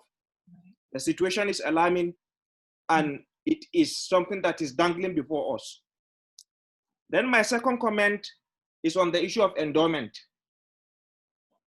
Waqf, the reason why, in my humble opinion, we don't have formal foundations and Waqf in northern Nigeria is because of the way we live and our attitude. The reality is that, I'll just give this example and conclude. I was in the Supreme Court of Nigeria. A friend of mine was the storekeeper there. I went to his office and we went to visit a justice of the Supreme Court from Katsina that just retired. When we were going to his house, he was telling me, he showed me the house of the Supreme Court justices. This is Justice Soso, he's from the north, that's Justice Akas from Kaduna, that's Justice. He said, whenever you go to the houses of the northerners, you realize that they have a lot of their relatives in their houses. If you take 2 bags of rice to them, in most cases, those bags of rice will finish. But if you go take it to the houses of their counterparts and brother justices, it will last them longer because they don't harbor the communal spirit that we have in the north. In most cases, you see someone who is endowed, who has the means, but the reality is that he runs a foundation without knowing it. He runs a charity. The people he pays school fees for, his extended relatives. You know what you have in Turkey and other places and southern part of the country, that's why they have the economic power to set up foundations. Whereas in the north, that is largely lacking. Secondly, the issue of our own setup. We still practice polygamy a lot because it's part of our religion, it's part of our culture, but we don't do it according to the dictate of the religion itself. An average northerner who is retiring at 65 years or 60 years, having worked for 35 years, if he collects his retirement packet, the next thing is he will marry a second wife and start producing children at almost 70. So the tendency of him being able to set up foundations, all these are realities and we must adjust because it is a reality that faces us. But our communal nature is good and I feel it's a factor that stops us from forming foundations. Yeah. But the security issue is a major concern which we must take seriously and our stakeholders must think inwards because our people, the economy of the north is gradually being destroyed completely. Most of the people that set up farms as retirement investments and companies at the outskirts of towns, they can no longer go there. All those investments are wasting because of the security situation. I thank you very much for your attention and I thank the presenter for his time. Thank you very much. Thank you very much for that. That was a lot to take from that. And I suppose, Mala, do you have anything to add to that or to comment in response? What I would say is the things that he has put on the table. I would take them. I identify 2 things that I would take there. Amotekun, again, sometimes I think we need to find a way to look beyond the hype. Are we gone or are we done or what happened? When Zoom is telling. We can hear you. Okay, thank you. Okay, so Amotekun, ignore the hype and you look deep down when you look at it, it's actually a community response. It's not a response driven at the state level. So that is what we are saying in the northern states also now. We need to have our security from the community response to security issues. Amotekun is actually a community response to security issues. It's not a state driven. It's not a Southwest driven, it's a community response. So we need to look at it from that perspective. Then the second thing about the narratives about how to handle the issue of extended families and work. I want in the notion or the idea of dynamics of contestation to separate the 2 issues. Waqf is something that we should look at and as the Honorable has said, look at how we are going to work it out in our communities to perform or to do what we desire it, or the objectives that we want to accomplish through use of Waqf as a tool or as a strategy. And you could even see, for instance, the Zamzam Tower constructed in Haram is the concept of Waqf and Islamic finance that has been used to develop that hotel, although that shopping complex that is known as Zamzam Towers in Mecca at the Haram. Is Waqf concept that has been used for that development. Then the issue of the family, extended family and things like that, again, there is a study. It's not peculiar to us. It is a study, and I will give you the tag for that study. You can research it on, use Google to search it. Black tax, or if you like, African tax. So it is all over. So it's a social problem. And that is the reason why it came the way it came. So new economic definitions, new economic paradigms is what is making us see it as bad. We look at it now pejoratively. So we need to sit down now and examine it and know how to address it. All right, so that's something for us to go sit down and look and research, okay? We all need to sit down and educate ourselves. So black tax, we all go look into that. Akwai Attahir Ali, who has been patiently waiting. Thank you for your patience. I will unmute you and you have the floor. Thank you very much for giving me the time to talk. And thank you very much to the speaker for the really educative talk. My question is, there's a lot of talk about tailoring our solutions to our problems, but then how do we tailor our solutions to our problems when we don't know ourselves that much? So we've gotten rid of colonization physically, but I think our minds are still colonized. For example, I think one of the speakers talked about Gobir, and I could say that I've never been taught that at school, and most of us, I think the young people, haven't been taught our background, our history. So if you don't know our history, how do we tailor our problems to that? So we know more about American presidents, I don't know, other cultures than I think we do know of our backgrounds and our cultures. So I'll probably be brave enough to say maybe one of the solutions is to teach more of our history in school.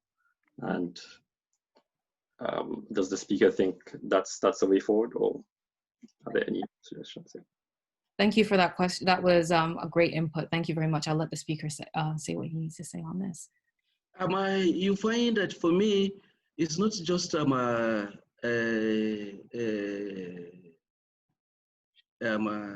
learning about our history. There are so many things, there is so much that we have lost, even in recent times.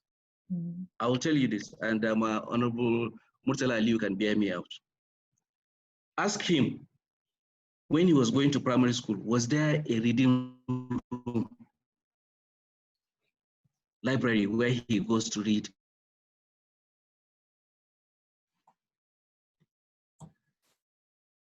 Not English textbooks,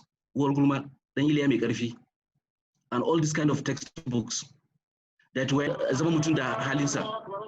books like that. Now, listen to this. We had a Northern Nigerian publishing company in Zaria.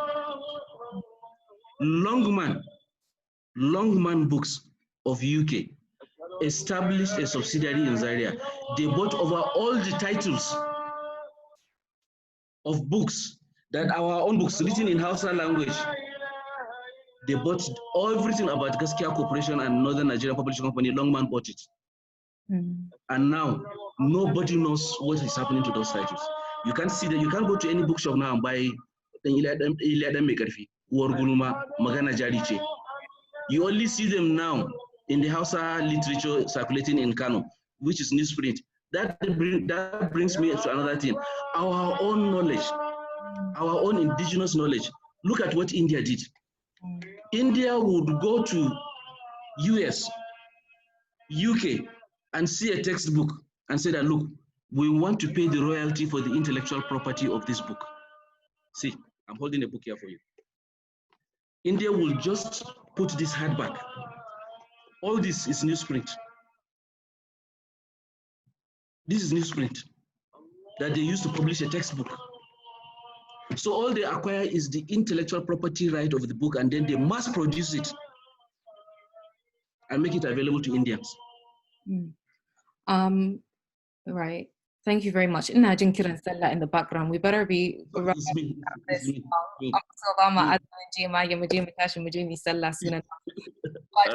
Absolutely. That was a very interesting point, actually, and that was for me a learning point where I didn't know buying up the books and the things that some of these stories I personally have never heard myself. So I suppose in even tackling, and that was a great point by you, the person who asked the question, Atahir. First, in order to tackle a problem, you first must understand what the problem is before you can get to the root cause. And I suppose for a lot of people in Nigeria, and even tackling the issues that we have, you must know what's paining you. You must know where the issue is. So it's about sitting down and educating yourself and understanding your history and understanding your background and learning from the past in order to make sure that you're not repeating the same mistakes. So that's great learning. And I hope everyone from here learned something from that. I know we have 3 more people with their hands up, and I know it's prayer time. So I'm so sorry if we won't be able to get to everyone who has questions. This has been a great conversation. And I know a lot of people might have been... Hello. Yep. I'm sorry, Fatima, it's prayer time, but we are not out of time. So not all of us are Muslims. So for the sake of the diversity, we are not out of time. Just 2 people, I believe we can conclude, please. We shouldn't say it's prayer time. We have to just end it. Okay, so we are not out of time, please. Okay, thank you for your input. So it is prayer time, and in respect for our vast majority Muslim audience, and also in respect for our Christian audiences, we will have to wrap this up soon enough. So what we'll do is we'll ask our 3 people to ask their questions straight away. No longer than 2 minutes. We'll ask and have a wrap-up closure for this because we need to let people go and pray. Thank you. Abdul Karim Aliyu, quickly your question. Assalamu alaikum. Alaikum assalam.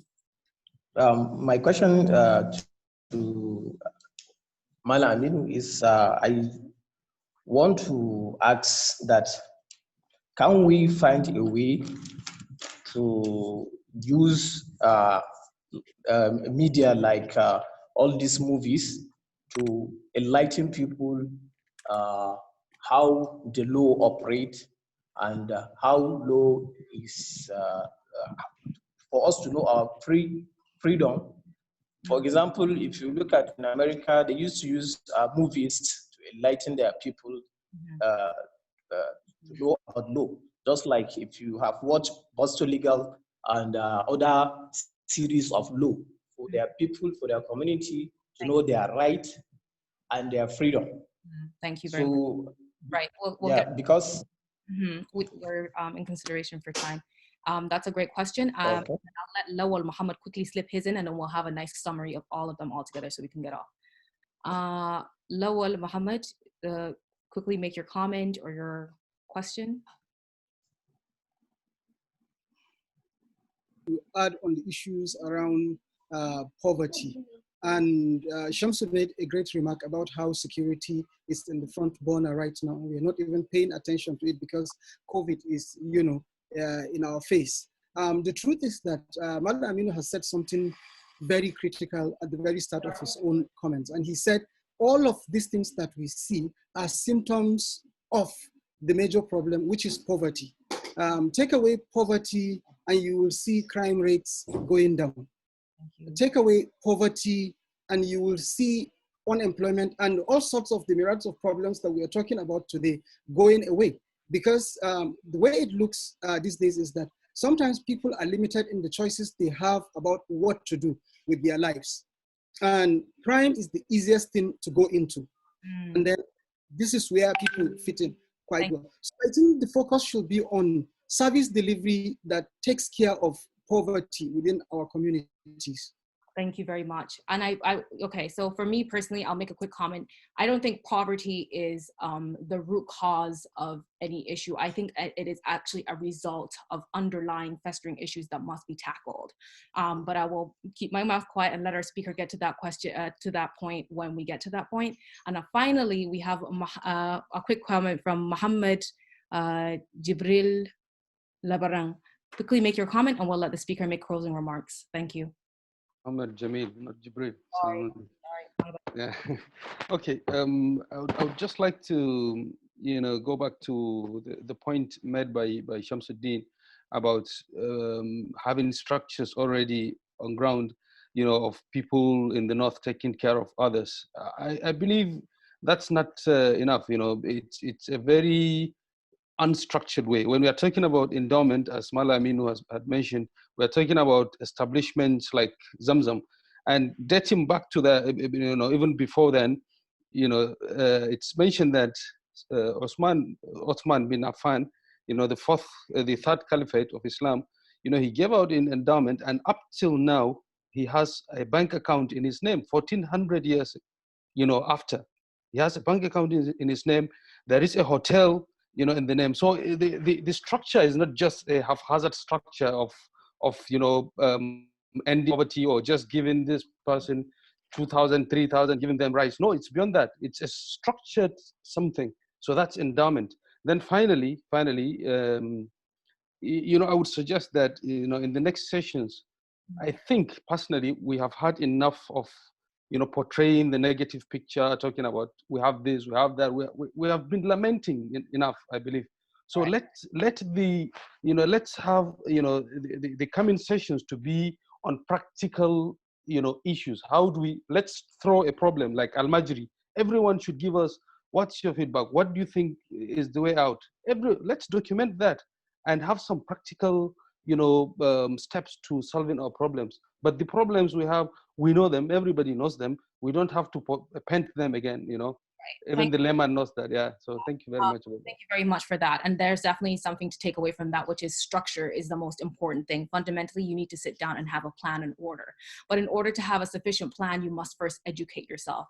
And I think this is why we have platforms like this and things like that, like Trilogy Talks and the progressives and things like that, to actually get the engagement and to educate people who wouldn't have known certain things, and to hear from progressive leaders such as yourselves sitting here and educating us and giving us tips and pointers.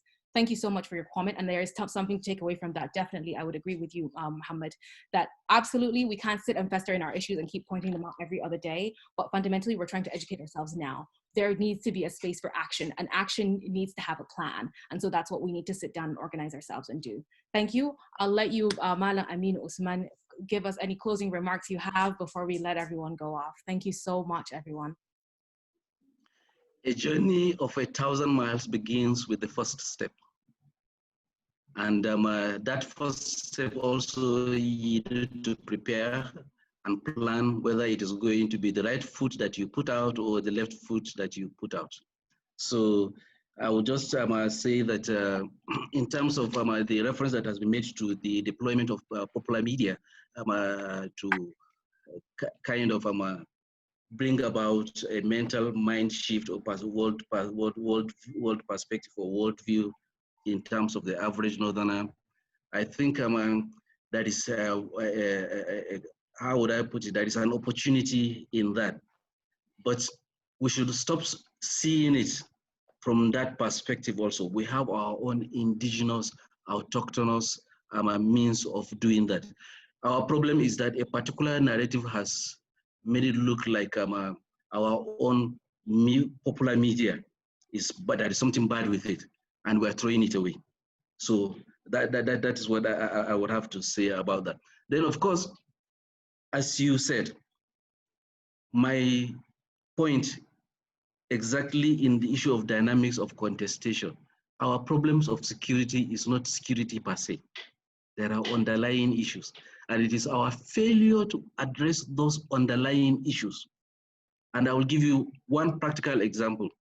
It is not today that the federal government started talking about putting in place permanent places for people involved in transhumance to settle in one place now and perform their transhumance activities in a particular, what they call ranch or settlement or whatever it is that they're going. It's not today that they started it. They've started, this policy has been on the books of the federal government for the last 30 years.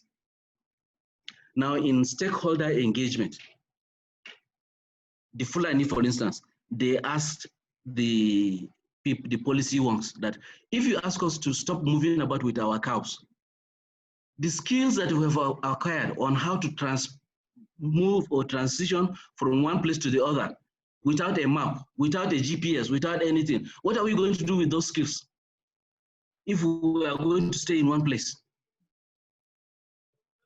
So you find that so many other issues, and then federal government, for instance, this policy now, it passed it on to ECOWAS because transhumance is a West Africa sub-region problem. It's not only Nigeria's problem.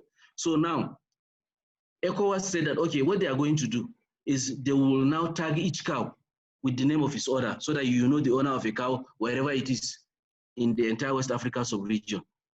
Now, ECOWAS official languages are English and French. So the Fulani said, in which language are you going to tag this cow to be owned by who? In the language that I don't understand, I disagree. So you find that these issues, the dynamics, the contestation are so much that it is not academic, it's real practical. And bringing the law into it is just to give us a sense of direction of how to go about it. Because you can't compel a Fulani man that you say, okay, I'm going to give you a certificate of ownership of your cow in an English language. Doesn't make sense. Yeah. And you find that we are not careful. We are doing this to ourselves. That is the way that colonialists disappropriated us of our lands. They introduced the concept of English land law. So English land law does not organize, for instance, Islamic law of succession. So it does not know how I will pass land or you will inherit land from me. They will say it is unknown to English law. So what there is no honor, the English colonial masters, they claim it. That's how they started appropriating our lands for us, by bringing in concepts that are unknown to our own paradigm, to our own social arrangements.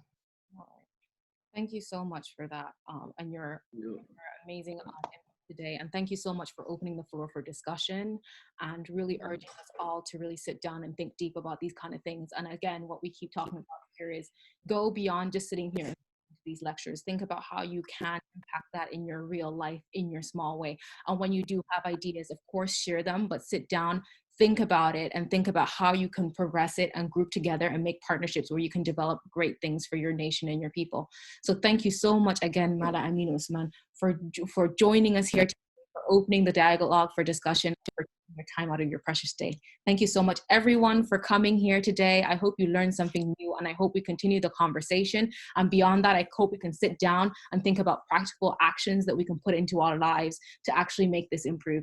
We're working away in the backgrounds, trying to produce something beyond just sitting here, something that we can actually sit down together, group ourselves together, organize and structure ourselves to impart change. So thank you very much, everyone, and I look forward to seeing you on the next session. Go on, pray. Thank you.